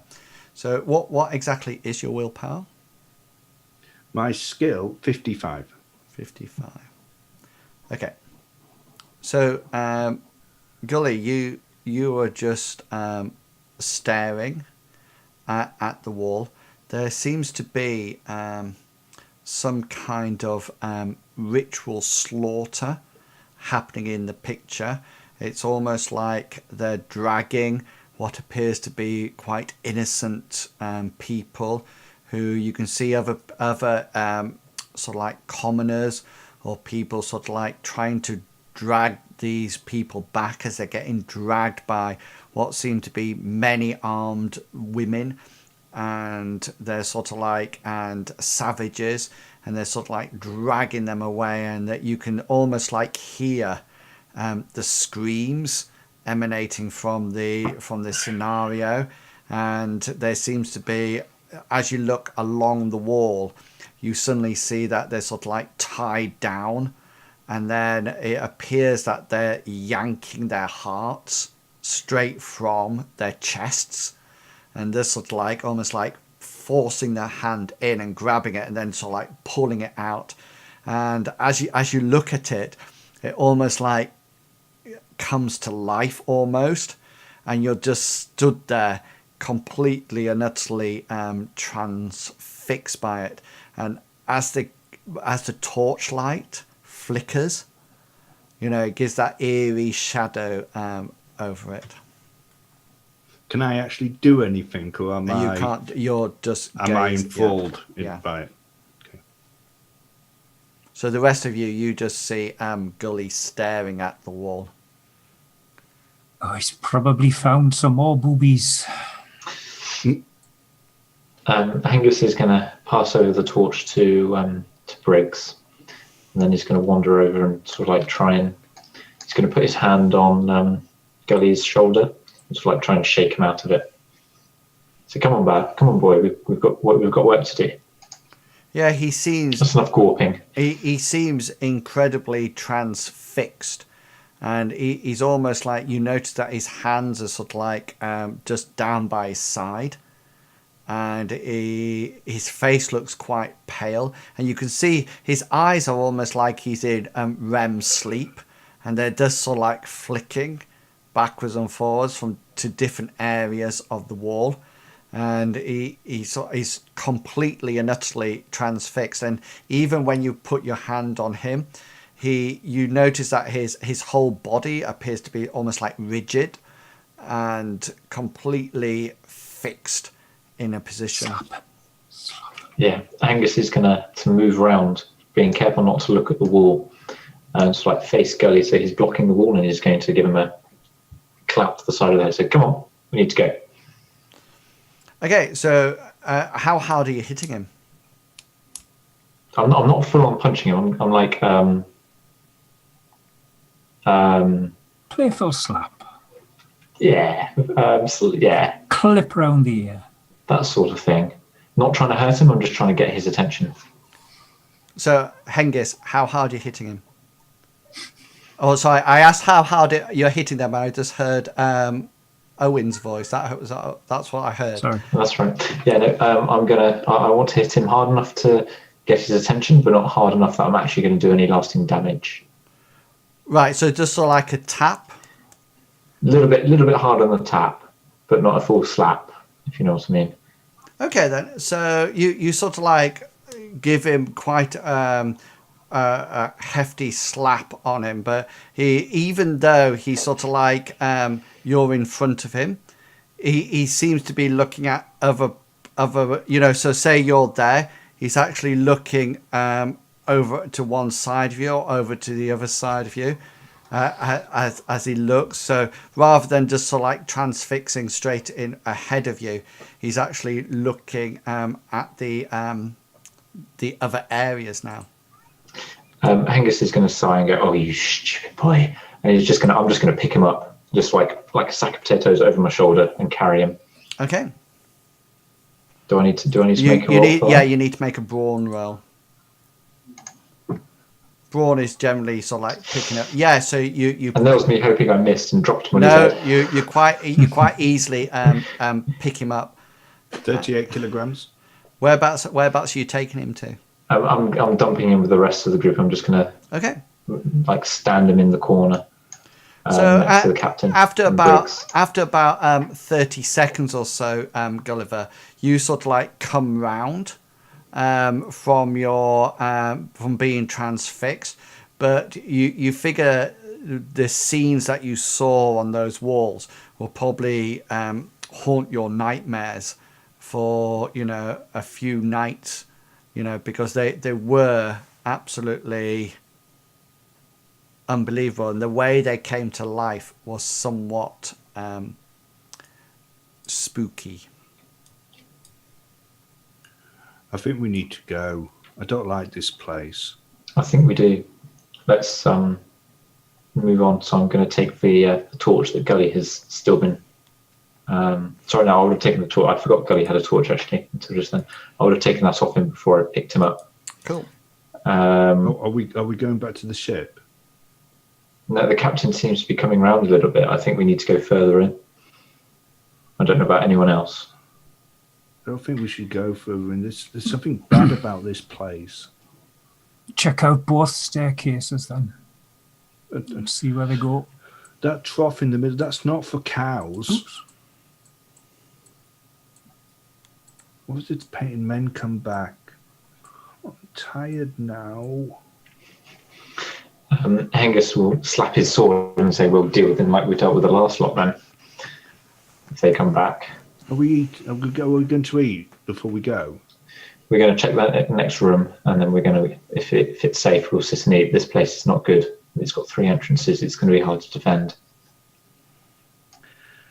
You notice that Gully is sort of like, wherever Hengist is, Gully is sort of like right next to him. It's almost like if Hengist was to try to draw his sword, he would probably grab hold of Gully's arm instead of drawing his sword. Gully is just sort of like sticking to Hengist, and he's looking. He's just looking round, and he keeps getting his knife, and he keeps drawing it, and then thinking about it and popping it back, and then he takes the little symbol out of it, but he just doesn't know what to do. He's just looking around. He's so close to Hengist.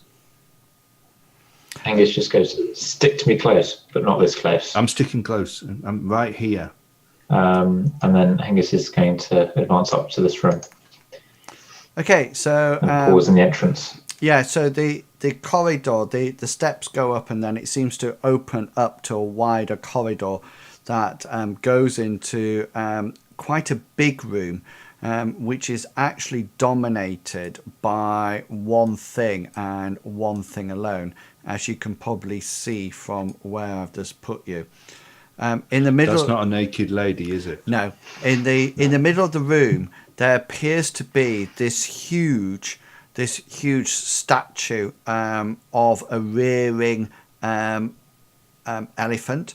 So it's almost like got its back legs down, one front leg down, and the other leg is up. And you remember this from the pillars outside. Pillars, yeah. And some of your visions that you saw, Gully, that it's almost like see something that was stamping down on the common folk. How big are we talking? Well, we're looking at about 3.5 meters in height. So it is absolutely massive. I tried to make it big compared to your tokens, so you can sort of like get a rough idea. One thing that you do notice, there's still a whole load of blood around in this room. The other thing that you do notice is that it appears to have the most gorgeous silver tusks. There's sort of like, even in your torchlight, Hengist, as you come in, you can see them glittering, and sort of like your torchlight is reflecting off them. They are massive, you know, and you can only assume that they're quite worth something. If Owen, if you roll a culture roll, please, or blacksmithing roll, whichever you would prefer. Whilst this is happening, Hengist is going to say to Gully, "Come with me. We need to check the room." And he's going to make a slow circuit of the room, making sure that there's no other entrances in the room. Okay, hang on. Before I need you. Go back, because I need to know all the time within this temple, guys. I need to know exactly where you are. If you suddenly jump to another place, I will decide which route you've taken. Okay. And then I'll just make anything. That's right. Whichever way you want to send me. Owen, you figure that these each one of these tusks will probably bring about 500 silver pieces if you could find somebody to actually sell them to. They are, I mean, 1,000 silver pieces is quite impressive in this game. Hengist would like to check the room to make sure that what we're standing in at the moment is the only entrance. Yeah. Okay. So if you just move your movement along with if you move it and then move it again. Gully's got the torch in his left hand, and his right hand he's actually going to hook into Hengist's back of his belt. So as he moves, and Gully goes with him. Yeah.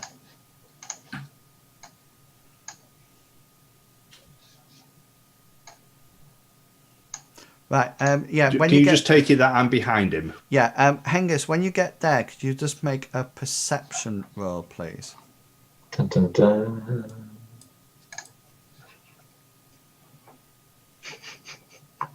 Sees nothing. Wow, you even failed your very easy roll. I know, by 2. And sorry, Gully, you can make a perception roll as well, because you're with him. Thank you, Gully. Gully, you noticed something. If you remember earlier, I talked about the floor being very solid and compacted. However, round the elephant statue, you notice that there's about, if I draw it where it finishes on here, you notice sort of like round here, like this. I'm not seeing anything if it's going on to the... No, I'm not seeing anything either. No, I can see it now. Yeah. Yeah. I just have to draw it and then it appears. So like right inside this area, the floor looks like sand. So it, you know, I was saying that it was compacted around the outside. It's not compacted. It's about, in modern day terms, is as if you've got to a beach and it doesn't look like wet sand. It looks like dry sand.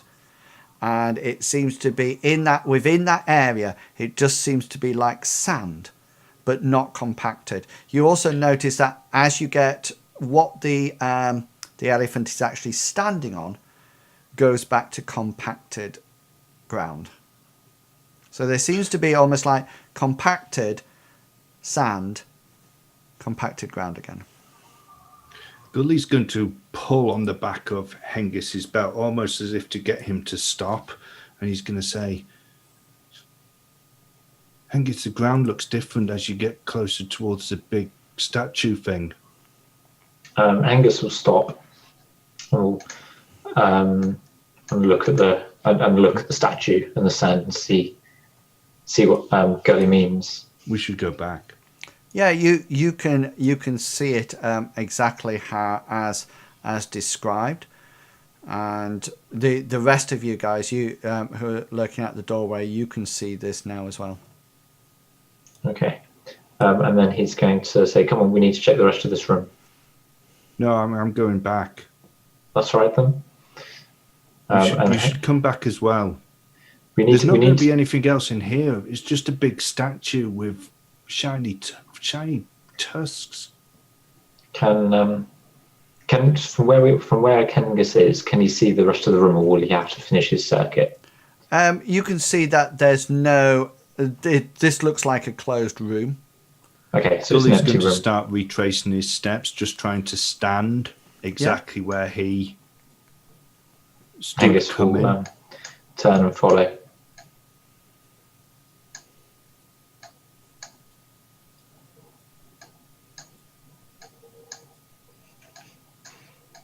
I don't think there's anything in there apart from that big statue. So the room's empty. It's obviously night time now, isn't it? Well, yes, it's going to, you guys need to decide whether or not you're going to do one of two things. Whether or not you're going to camp here, okay, in this room, or whether or not you're going to camp outside or in the room previous room, or whether or not you're going to continue on the adventure. Oh, sorry, on doing the rest of the room. Hengist will say, if we're stopping for the night, this, as bad as it might feel, this is a safer place to stop than outside the temple. I'm not or spending the night the in antechamber. here. I'm not spending the night in here. Hengist will look at Owen and Briggs to see what they think as well.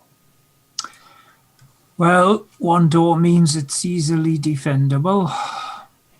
That's what I'm Unless, thinking. of course, the elephant comes to life. We don't really want to spend the night in here. This place is bad. Have you not seen the blood? Look, boy, it's going to be Do you bad think they've been having everywhere a party we here? go. They're killing people. It's yeah. Hengist will agree. Yeah, agrees with Owen and says, "Well, it's a matter of choosing to sleep outside, where they can attack us from any angle, and potentially kill us, or camping in a place where we can defend and they can't sneak up on us, or we can continue and try and find a better spot. But the longer we spend, the less time we're going to have to sleep and eat." I'm tired already, but I don't want to stay in here. But I'm not going to stay outside by myself.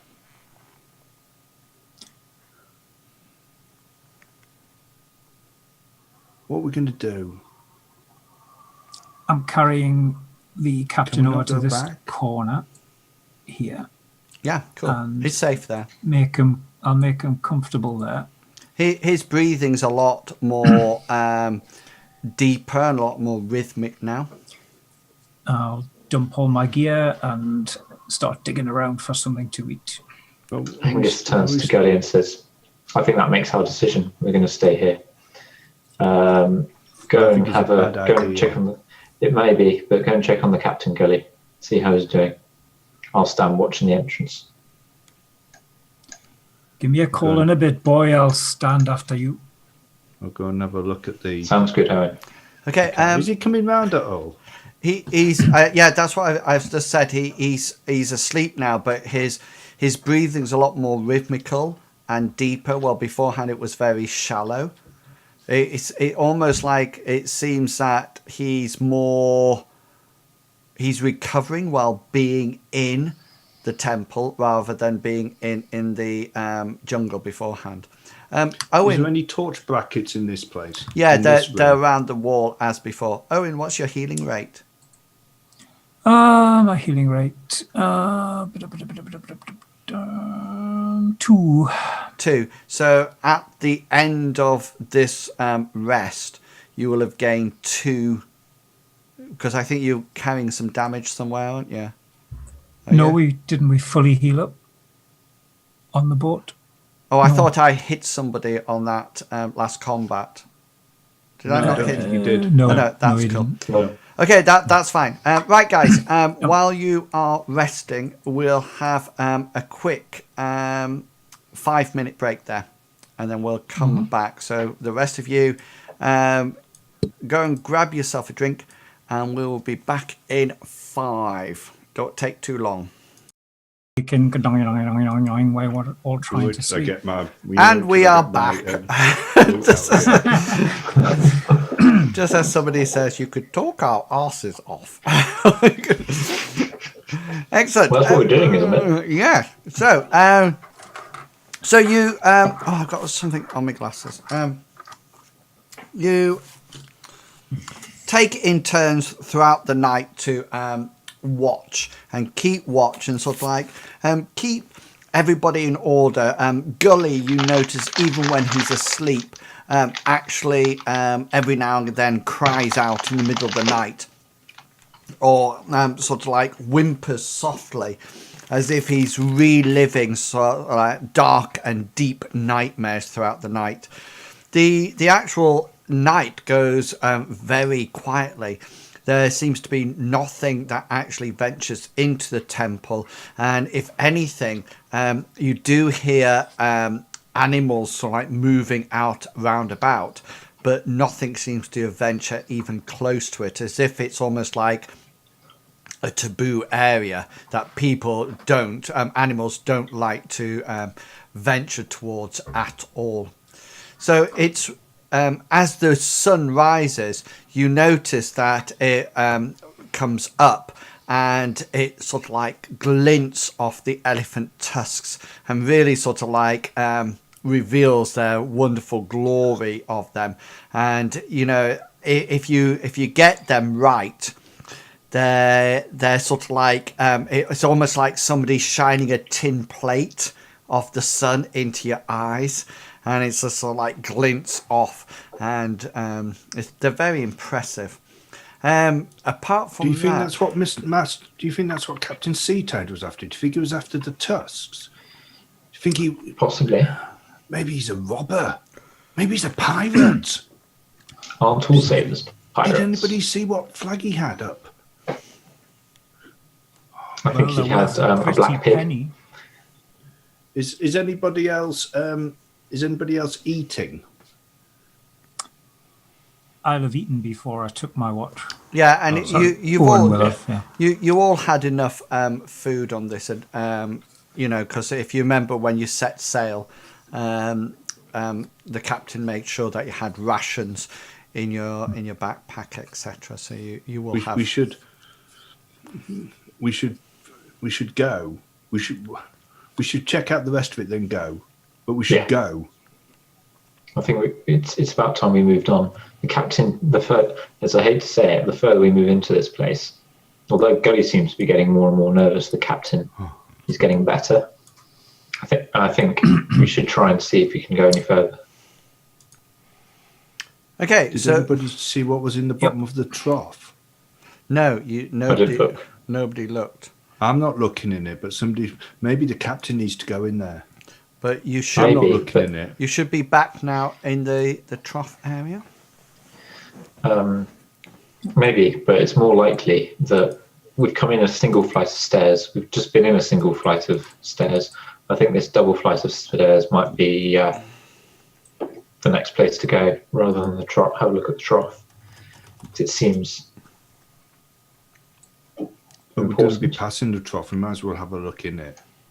Yeah, have a look in it. Don't drop the captain in it, though, Gully. I'm watching you. No, I'm not going anywhere near it. It's all right. I'm It's not all right. looking at it. Owen's got the captain. He's probably a little bit more trustworthy than. Okay. Let's be careful when you look into it, though. So the trough probably was once filled with water. It is quite deep. It looks to be about 3 meters deep, and you do notice that there's various blood smears around the edges, as if something slid down into the trough. Not as if it's tried to climb up, as if it's sort of like slid down into the trough. It's a slide. The trough is now actually completely and utterly dry. There is what appears to be along the base of it, along the bottom. It tends to be definitely not water that's down there. What appears to be remaining is definitely a thick layer of what can only be described as silted blood, as if, you know, it's been the blood's been floating in the water a lot, and as the water's sort of like gone and disappeared and evaporated, it just seems to be like blood remains down at the bottom that's dried up over time. You're not too sure, but from this distance you might see the odd bone, you know, now and again, but it seems to be almost like a dried up trough that's stained with blood. Thanks for that, Gully. I could have done without seeing that sight. It looks like a charnel pit after a decent fight. It's not nice to see. I think it's a large trough covered in dried up blood. Having looked in it, Hengist is gonna have his sword still in its sheath, but he's gonna have his hand on the hilt, and he's going to slowly make his way up towards the stairs. We going up? That's what we're going to do. That's what you wanted to do. You wanted to have a look around. Gully will sort of like look around, see that everybody's headed up, and he'll sort of like go around, but he'll sort of like budge past Owen so that he's not at the back anymore. So he's sort of like in the middle. Okay, so it's not long before you suddenly realise that you're going to need one of the torches to venture forth down this, because it seems that after about 10 metres of going down the corridor, the slits in the windows disappear, and it seems to be extremely dark and extremely smelly, for want of a better word. I'm going to put you on. Hang on. Oh, wrong thing. I'm going to put you on, and I'm going to assume that somebody went back and got that Hengist has got the torch out. Yeah, but if Hengist has a torch out, he's also going to, and if he's leading, he's going to have his sword out now as well, because he doesn't like the feel of this place at all anymore. This corridor we're going into, from the outside, did it look like this building was on the side of a hill? So if we go through this corridor, will we be underground? No, you look like you're going deeper into the temple, as if the walls are getting thicker. Now, I just need to make sure. Hengist, you've got the light at the moment, so I can see. What can the rest of you see? I can see everything. At the moment. Everything. Mind you, I'm not on a corridor. I'm still in the main. Okay, then hang on. Let's move. Yeah. I can see blackness. Okay. Darkness. I can see some stuff. I don't want to say it in case it spoil it for the rest of them. Go into the light, Gully. Hang on. Okay, let's.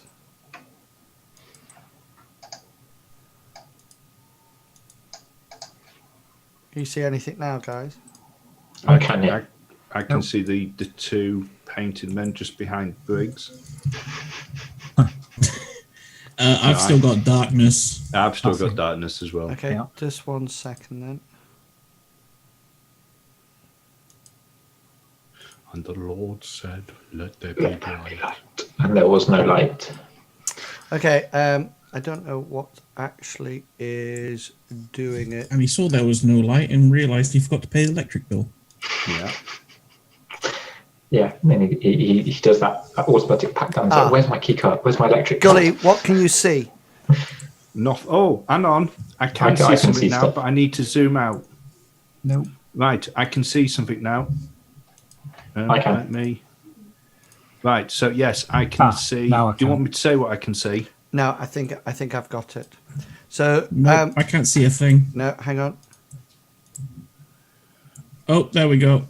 Right. So I think. Hang on. I just want to try something. Okay then. So if I. Right, so it got a bit darker as Hengist moved back. Then. Okay then. So if I do this. Right, I can just see my token now. Yeah. Yeah, I my can't see token, anything yeah. apart from my token. Okay. And if, I can still see all I could see the first time, except for a little bit behind me now, so I can see nothing. okay, that's Hello, cool. darkness, my So friend. so what's actually happening is that you've got light for 40 meters. Okay, then dim light Okay. after that. But Hengist, you have got the light. Yep. So, for example, if I move Hengist down here, can you see the light will come back with him? Yeah. Okay, so if Hengist drops the torch and the torch goes out, you will all lose the light. Because Yeah, remember, okay. you are all human. Just out of interest, Hengist, you might want to just change your action points as well, because they still say one. Oh, And okay. Thank you. Gully's going to say, I think Briggs should go first. I think Briggs should go first. He found the trap last time. I think there's going to be more traps. That's fine with me. Briggs saw the traps. You didn't see you didn't even see the funny ground round by the elephant. I think Briggs should go first. That's all right. Briggs, Does Briggs? do you think does you Briggs, should go first? Briggs will take the lead then. Angus will still We should hold have the more torch than one unless- torch. We should have more than one torch. You, We should. There, I there could are have a torch. there are plenty of torches.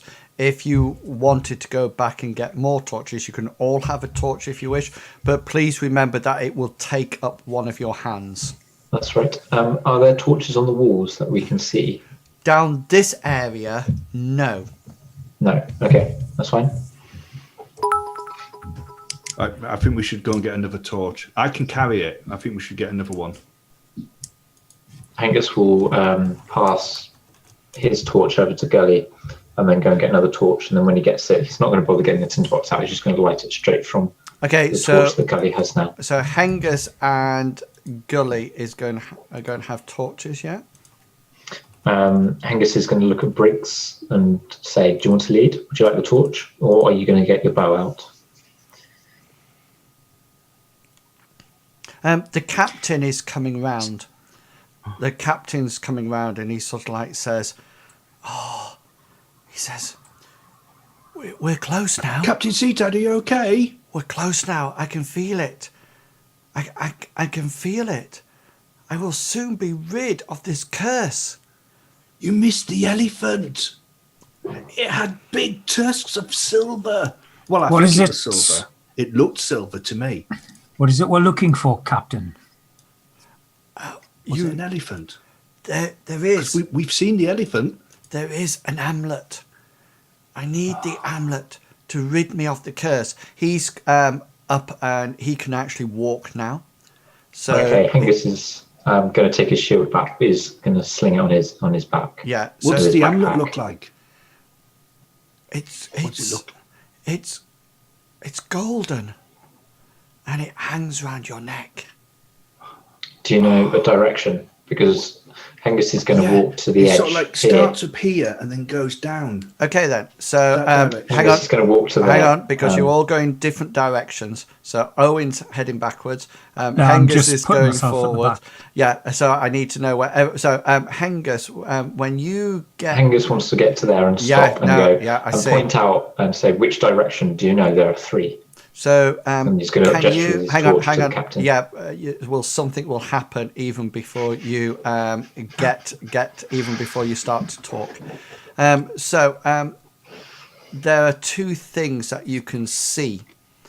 This direction, you can now see into a room down here. Can you see that? Yeah. Yeah. Okay. The room appears to be, it almost like it has the same floor as the courtyard, although it doesn't look open. There's no light in it. And what you can see is that there seems to be numerous things, almost like pod shapes, hanging from the wall, from the ceiling, sorry. This whole room appears to be packed with them in neatly formed lines, and they just sort of like hanging there. You can't actually, there's still quite a lot in shadow from where you are, but they just appear to be hanging there. And the other thing that you can see coming this way, and I'll pop it on to the map for you, appears to be a statue. You should be able to see it now. I can see the edge of it, yeah. Yeah. Gully's just talking to the captain. He's going, you weren't well, and we headed off into the jungle with you, and we rested, and I saw painted men. So but Gully's Briggs said that voice, I didn't see painted men. Gully's voice sort of like echoes around this place, and a sort of like you can hear it almost like bouncing off the walls, and sort of like going forward and backwards and everything. Hengist, and Hengist chopped off one of his legs. Hengist, just make a perception roll for me, please. Gully's still talking. Yeah, and you can, in the straight ahead of you, I'm just seeing how far you can see ahead. Yeah, somewhere from down here, you can almost like hear, you couldn't hear it before, but once Gully's consistently talking, you can almost like hear the sound of something dragging, almost like going, and Owen dropped his spear. I'm going to put my hand up and go, shh, silence. I hear something. It's coming from, and then I gesture with my, sorry, I hold up the torch because I haven't got an empty hand. Sorry, I hold up the torch and I gesture with the sword and say there's something coming from straight down the corridor. Yeah, and Gully will shut up. it's completely and utterly silent now. I don't hear anything. It was definitely there when you were talking. Do you want me to talk again? See whether or not you can hear it. It might have just been an echo of me talking. It didn't sound like an echo. It sounded like a dragging noise.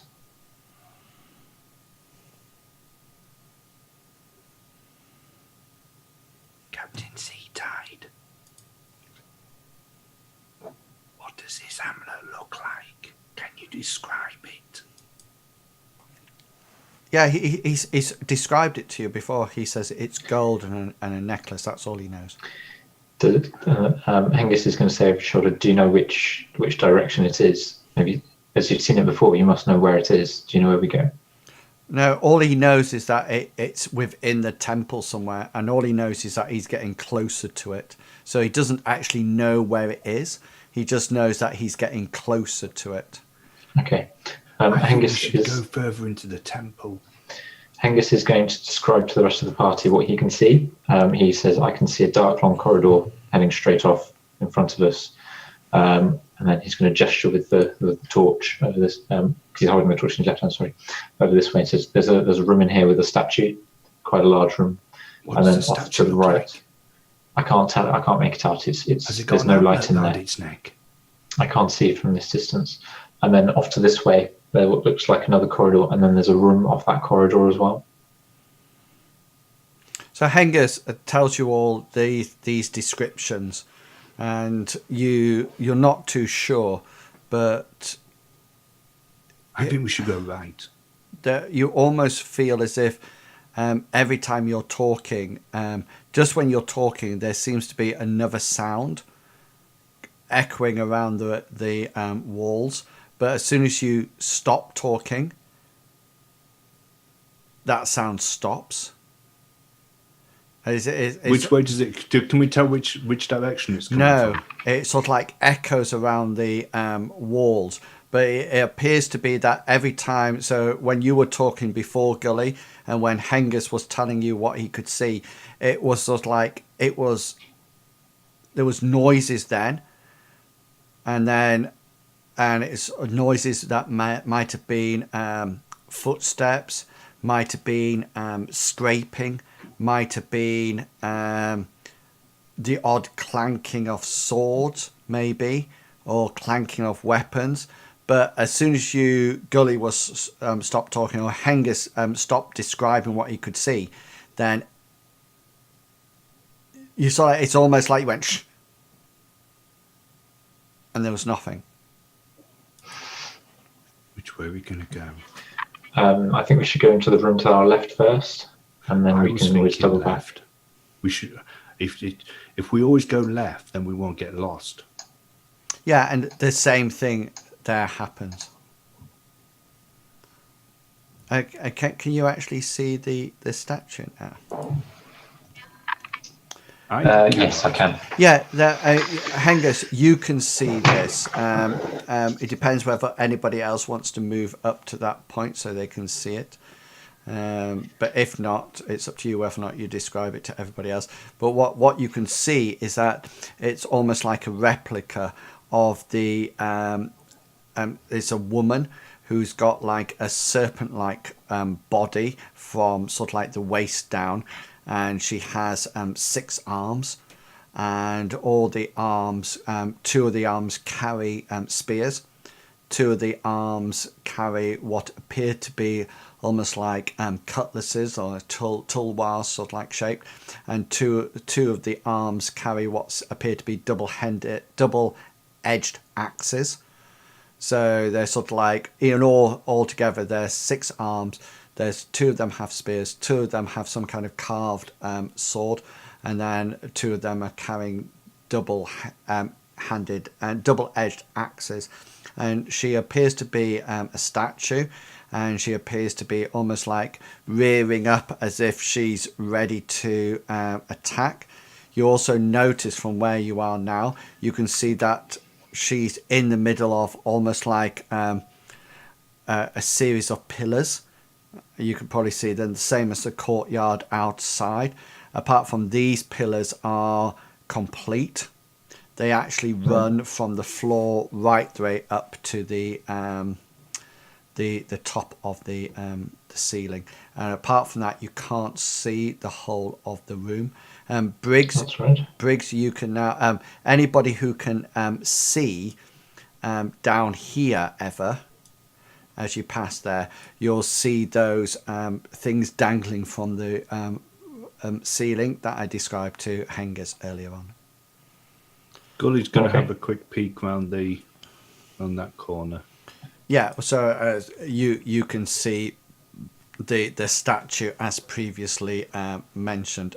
You might want to adjust your magic points, Gully, because you've had a rest. Right.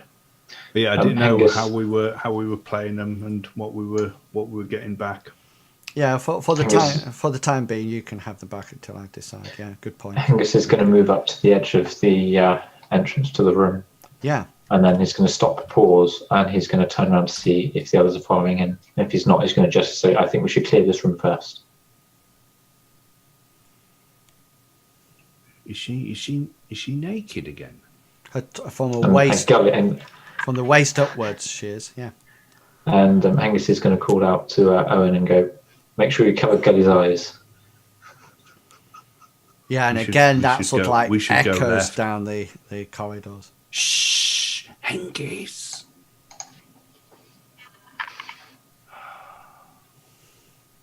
Constantly talking.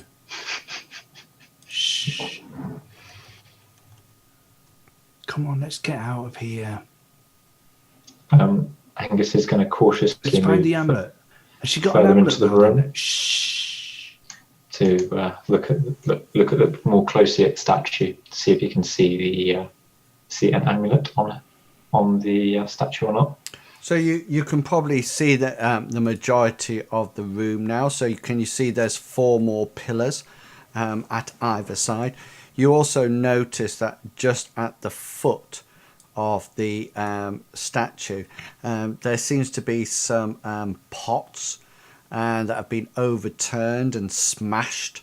They might have contained fluid or something like that. You don't really know at the moment. They just seem to be, there's quite a stack of them, as if does anybody have a religion check or anything like that? Funny you should say that, but no. I have customs. Is that the right type of customs? Well, does anybody have any religion-y things first? No. No.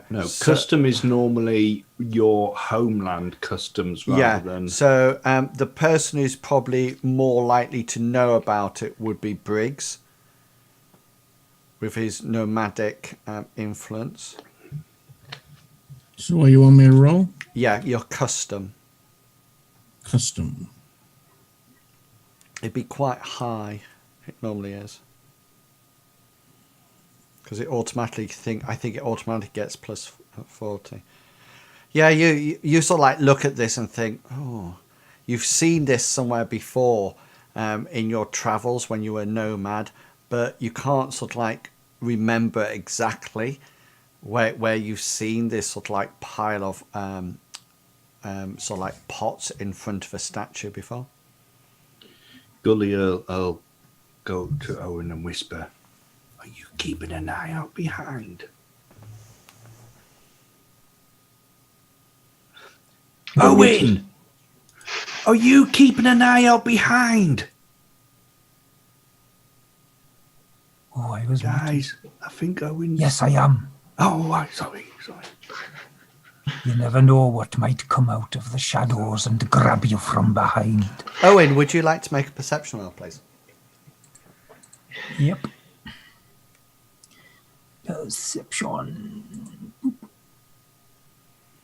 Yeah, there's definitely something almost like scraping down the corridor, and probably from this direction.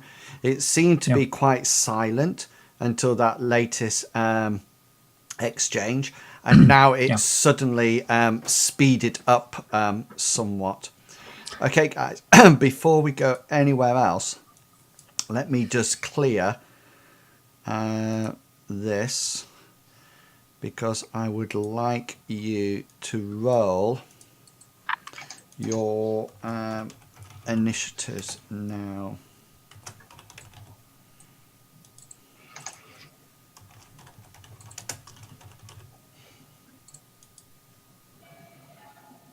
Cool.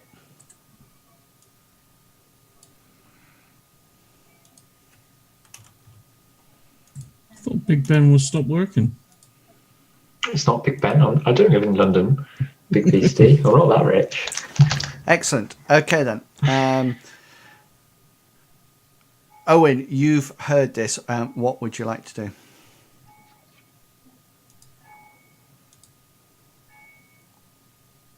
$10 and all is well.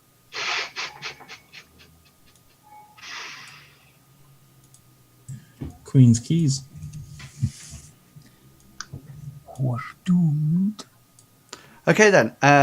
So we, as all of a sudden, from round the corner comes what appears to be a huge black snake. It looks very thick and very. It definitely looks like a constrictor. But you also notice that it's moving very fast. So whether or not it's also it might be able to be poisonous, you're not too sure at all. So let me just hang a minute. Let me just roll its initiative so I can get it on to the table for you. As soon as I'm able, I'll alert everybody to it. Yeah, so we'll be in initiative order now. So when we get to 10, oh, it doesn't have anything else. 3. Okay, so let's just move this around a bit. Okay, so Hengist and Briggs, and you won't do anything. You will automatically dither on this round, so you will lose an action point straight away on your first pass. Gully, you will actually see the snake on 13. So you can have an action or do whatever you wish on 13. Okay, so Gully on 13 will say, Owen, a snake! It heard you! And then he's going to cast a spell. Okay, so that's your free action. Folk magic or spirit or sorcery. Folk magic. Go for it then. So he's going to point his crossed fingers at the snake and say, "Evit." Just get onto my magic page. Cool. And the spell just sort of like fizzles and doesn't actually come off. I don't think. At all. No. So do I lose my magic? You carry on. I'll check that out. if it's a failure, you lose 1 magic point and the spell doesn't work. Right. Okay. Yeah. Cool. So that's 13. So this is you, Owen, now on 10. All right. Because I'm carrying all my own gear now, we're not carrying the captain. Yeah. I'll have my spear in one hand, the sword is away, and the shield is in the left arm. So I'm going to poke at it with my spear. Okay. Not throwing, but stabbing at it. Yeah. Is that what your combat style is set up to be? Well, I've only filled it in as a missile weapon. Yeah. I've got the short sword, the shield, and the spear. Yeah. So this will then be at hard rather than at standard, because that's not how you're trained to actually use it. So just roll it on the hard. So instead of the standard bar, it'll be on the hard bar. Yeah. But even on the hard bar, you succeed. Okay. So the snake doesn't move or anything. It doesn't evade or anything like that. So you can do your damage to it, and you will get hit location first. Oops, sorry. And just to let you know, any arms and leg goes onto body. 18. Yeah. So whereabouts is that? I've no It's the idea head, on a isn't it? snake. No. Yeah. It's a different hit location for. No. If you tell me what it different is on creatures. yours, if you tell me what it is on yours, On a human, it's a head. brilliant. Yeah. So it'd be the head on the snake as well. So that's No, wait, no, sorry, no, it's not. No, beg your pardon. I was looking at the wrong thing. It would be left arm. Yeah. My bad. So it'd be the snake's chest. Brilliant. Okay then. So that, and how many points did we do? 4 points. 4. Excellent. So now, because it automatically fumbles, so you'll have your 2 specials against it. All right, my spear specials are impale. That's the only one it's got. Oh no, but hang on, you can't do your specials because that would only count if you actually thrown it, which is what you're specialised in. Okay, so that's it. We are done. So we're now on to combat turn 2. Oh, hang on. I've got snake. Sorry, I forgot. I've got snake. So the snake sort of like coils out to try to hit. Its skill rank is 49. So this is the attack at you, Owen. So that hits. Yeah. Yeah. Very good with your dice. I will attempt to parry it then with my shield. Yeah, good one. Okay, then off you go.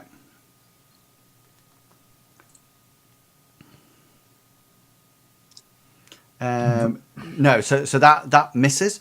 So I then do my to hit. So this will be in your hit location 1. Ouch. And right leg. Oh, that's appropriate. And it does, it thrashes out and does 2 points of Right, damage at that point. I've got 3 armor on that location. So yes, so it'll just take those points off. Yeah. That's it. So you're fine. Yeah. Okay, excellent. Okay then, so we're back up to Hengist. You can now hear this. Oh, sorry, Captain, because he has an actual roll. He rolls about 3 as well. So he's actually moving back into the room away from the slithering snake. Hengist, you are up now.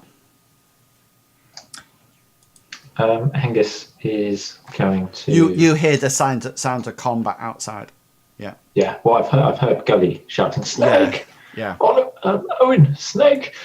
Hengist is going to advance to about there because I think that's as far as I can reach. Hang on. The yeah. There you go. It's right now. It was actually wrong before.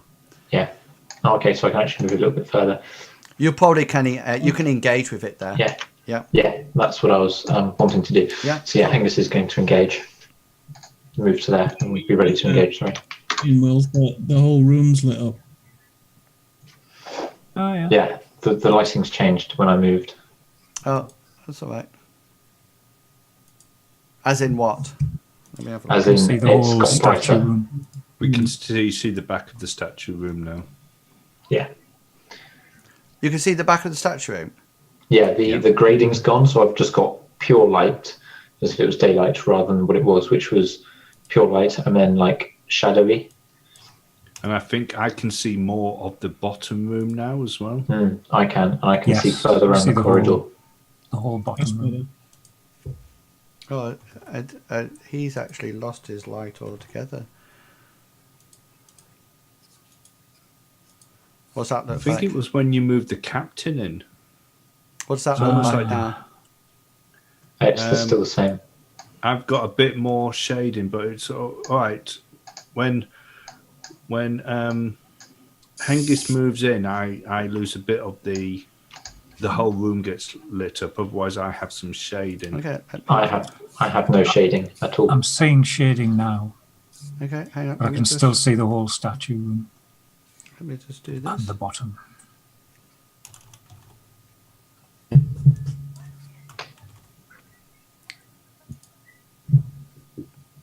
What can you see now? The whole exactly the the same. shading's gone off in the main room, and I can see all of it now. Shading's back on. Okay. Mm-hmm. Nope, I've got no shading on mine. Oops.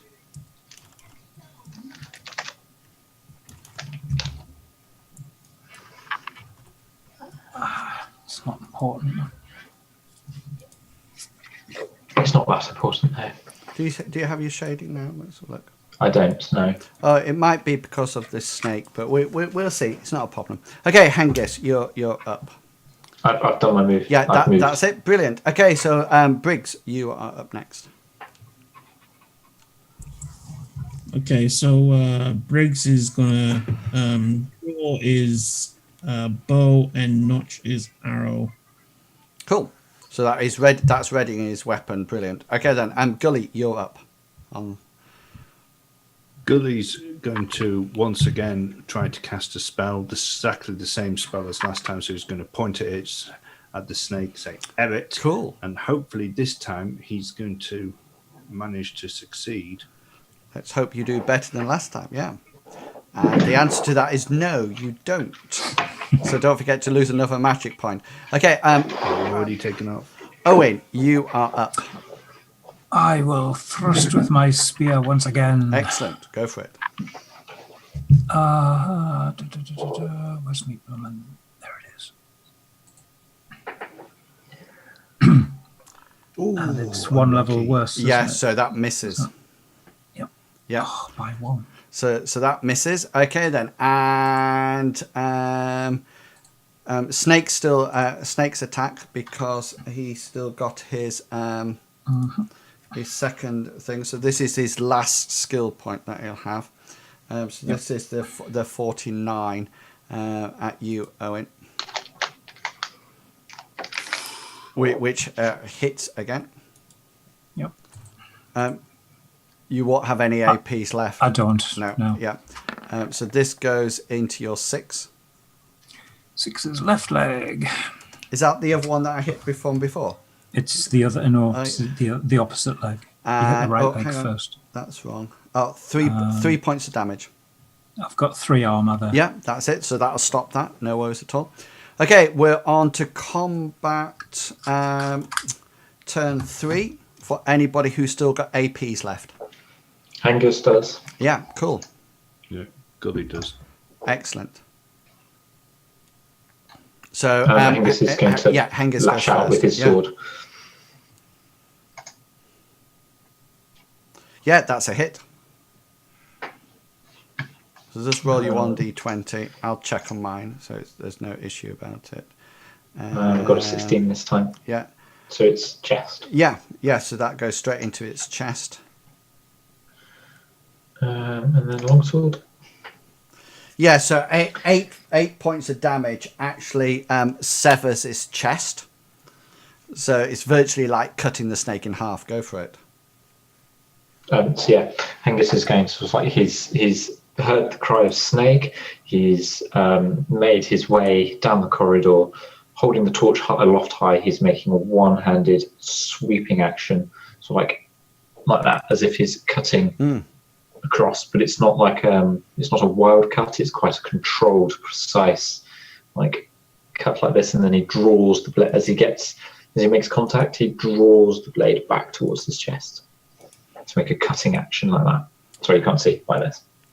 Yeah, so it's Not well and truly chopped in half, and you notice that it oozes out black blood or from inside it, and it seems to be almost like this nasty smell of as if it's almost as if this snake has been dead for some time, from the smell that's emanating from it. But as you slice through it, it just sort of like goes and oozes out some kind of black ichor as it sort of like oozes out onto the floor, and it even sort of like flops around slightly as you do the final blow to it. Gulliver's going to go over to Hengist and he's going to slap him on the back and he's going to say, "You killed it! You killed the snake that you were after. That's it. You can go now. You don't need to go to Lindo anymore. Not quite. Kill the snake." Angus looks at him, appreciating that the Gully actually was listening. And says, "Unfortunately, I was after a 2-headed snake. This snake had 1 head." Oh. But it makes me think I'm on the right tracks. I think maybe it's got a brother. I think you should have your shading back in now. Shading's I do, yeah. back. Yeah. Yeah. Was it the snake? I don't know, actually. I don't know. Damn you, snake. Does it look, going back into this room, Gulliver's going to go back into this room. Have I got a torch? Doesn't seem very bright for him. Can I, having a closer look from here at these pots, does it look like there was anything in the pots? Yeah, well, they're smashed and crumpled now, but there's definitely some kind of organic matter on there as well. So it doesn't look like there's been like offerings made, sort of like gold bits, pieces, or bits of jewelry or anything like that. No, there's no sort of like jewelry there or anything like that. It's just purely maybe. I mean, it's been quite a while. You don't think it's probably maybe organic matter, maybe food or flowers or something like that. And how big is the statue? It's massive. Right. It's okay, absolutely... so there wouldn't be anything. Is it sort of like the same size as the elephant one? Not as big. It's almost like human size with a snake body rearing up. Does it look the same though? Does it look like it's carved from the same material, excluding silver tusks, of course. It's made out of light stone. It's not like the yellow stone work. It's not like the sandstone. It may be marble. You're not too sure. How tall's the tallest person? If you imagine if a human stood next to it, you'll probably go up to her belly button with your head, and then she would tower above. And the first set of arms comes from where the snake becomes a human. So it's almost like at a waist, and then the other 3 bits come up from there. Gully's going to just keep examining it, just to see whether or not he can actually see an amulet round her neck. Yeah, no, she's totally naked from the waist upwards. She has quite. He's going to keep looking then. She has quite an elaborate headdress on, and her weapons, but that's about it. Owen will pull his little brandy flask out and pass it to Hengist and say, "Nice shot, boy. That deserves a drink." Angus nods and appreciates. He's going to sheathe his sword and take a quick swig. Good stuff, that, and pass it back keep watch here, boy. Owen. I'll keep watch here if you want to check the room out. Okay. Do you want a torch? Angus says, extending the torch out. Okay. Do these pillars go right up to the ceiling? Yes, sorry. So it's not sort of like they're not like pedestals for. No, they almost like they go right there up to the ceiling. What's the floor like? Does it? It's quite posh floor. It's not like the compacted sand that you've seen before. It's proper sandstony floor. Does it look well maintained, or is there sort of like weeds growing up in between? No, it's obviously there's no weeds or anything in this area of the floor. Hengist and Owen, while you had that exchange outside, you yet again heard the noises, but they seem to be coming more from this direction. Who's got the torch now? Gully's got a torch. I have. And Owen's got a torch. So which hand is the torch in? I'm leaving my spear propped up against the wall. Okay, cool. And I'll have it in my right hand. So I just need to stick. I need to modify my shield and put a torch bracket on the I outside. need to do That would be good. that. There you go. So Okay, you just say Hengist heard that the same noise again. Yeah, no. While you and Owen were having your discussion out here, as you were having a sip of brandy, etc., you heard the noise from this far corridor again, and yet again, once you sort of like stopped talking to each other, then it almost went silent. It was more of a chanting this time, though. Okay. Angus is going to mention that to the others and say, in a whispered tone this time, the noise has changed. It's more of a chanting now rather than a dragging noise. I think we should move on, unless there's the ambulance in here, which he said he directed at the captain. Angus, you shouldn't talk so much. You're going to alert them. Owen talked last time and a snake came. Try to keep talking to a minimum. Briggs. Angus nods. What have you got an arrow notched for? Are we expecting trouble? I think we should go as far. I think we should go up to where the chanting is. Okay, guys. Hang on. It's 21 minutes past 10, so it's getting close for us to finish. So Sprocketeer can head off to his next game at 11 o'clock. So we'll leave it there, which will be a suitable point to leave it in preparation for not next Monday, but the Monday afterwards. So we'll leave you in the middle of the temple. getting close to hopefully finding the amulet that will remove the curse from the Captain Seatide, and hopefully. So before we finish the game tonight, I'll let you let people know where they can find you for the future week. So we'll start off with you, Sprocketeer. Sprocketeer on Twitter. I'm here on every other Monday for this game. Saturdays for D&D. Fuzzy Mushroom Blues game on Sunday of Curse of Strahd. And in half an hour, I'll be playing first edition D&D in Skageth's channel, which has been great fun. Village of Homlet, isn't it? Yeah, we're going on to N1. Yeah, excellent. Tonight. Fantastic. Can't remember what it's called. So, if you would like some more D&D sort of like type things, then after this, once we finish, then you can always nip across to Skageth's channel. And I'll be doing a bad East End Cockney accent in that. Cool. Excellent. To match my bad Welsh accent. Don't tell me it's worse than your Welsh one. Oh, yes. Okay. And a laugh, inch sonny. And below Sprocketeer, we have Longshanks. Where can people Hi find guys, I'm Longshanks CPG. You can find me in this channel tomorrow evening at a slightly earlier time of 7 p.m, where we will be playing 5th edition Shadowrun. That is correct, yeah. Excellent. And then down the other side, we have Big Beastie. I am Big Beastie. You can find me in my own channel at Big Beastie, or you can find me in this channel tomorrow playing Shadowrun along with Mr. Chugawugga and Mr. EPG. Excellent. And you were playing also Players Unknown Battlegrounds last time. Yeah, last time. Yeah.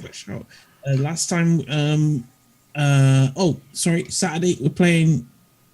Are we playing this Saturday? D&D? Yeah. If everybody's around, yeah, we certainly will be. Yeah. Cool. And right after this, I'm going to go with the Flat Batteries channel, and I'll be hanging out in there. Excellent. And Chugawugga. I'm Chugawugga. This isn't my real hair. You can normally find me hanging out in Inwells's channel, where I do a bit of moderation if I manage to catch the nasty people with this evenings. And I'm also here tomorrow for a bit of Shadowrun, where I'll be playing FaZe the Decker. Excellent. Hacker. So, my name's Inwells, and you've been watching RuneQuest 6 or Mithras here on this channel. As mentioned, I will be back tomorrow playing some Shadowrun games, and then back later on the week. So just check the events and keep tuned to see what is coming up next. So it only remains for me to say, have fun, guys, and I'll catch you all later. And until then, consider yourself well and truly waffled. Have fun, guys. Bye.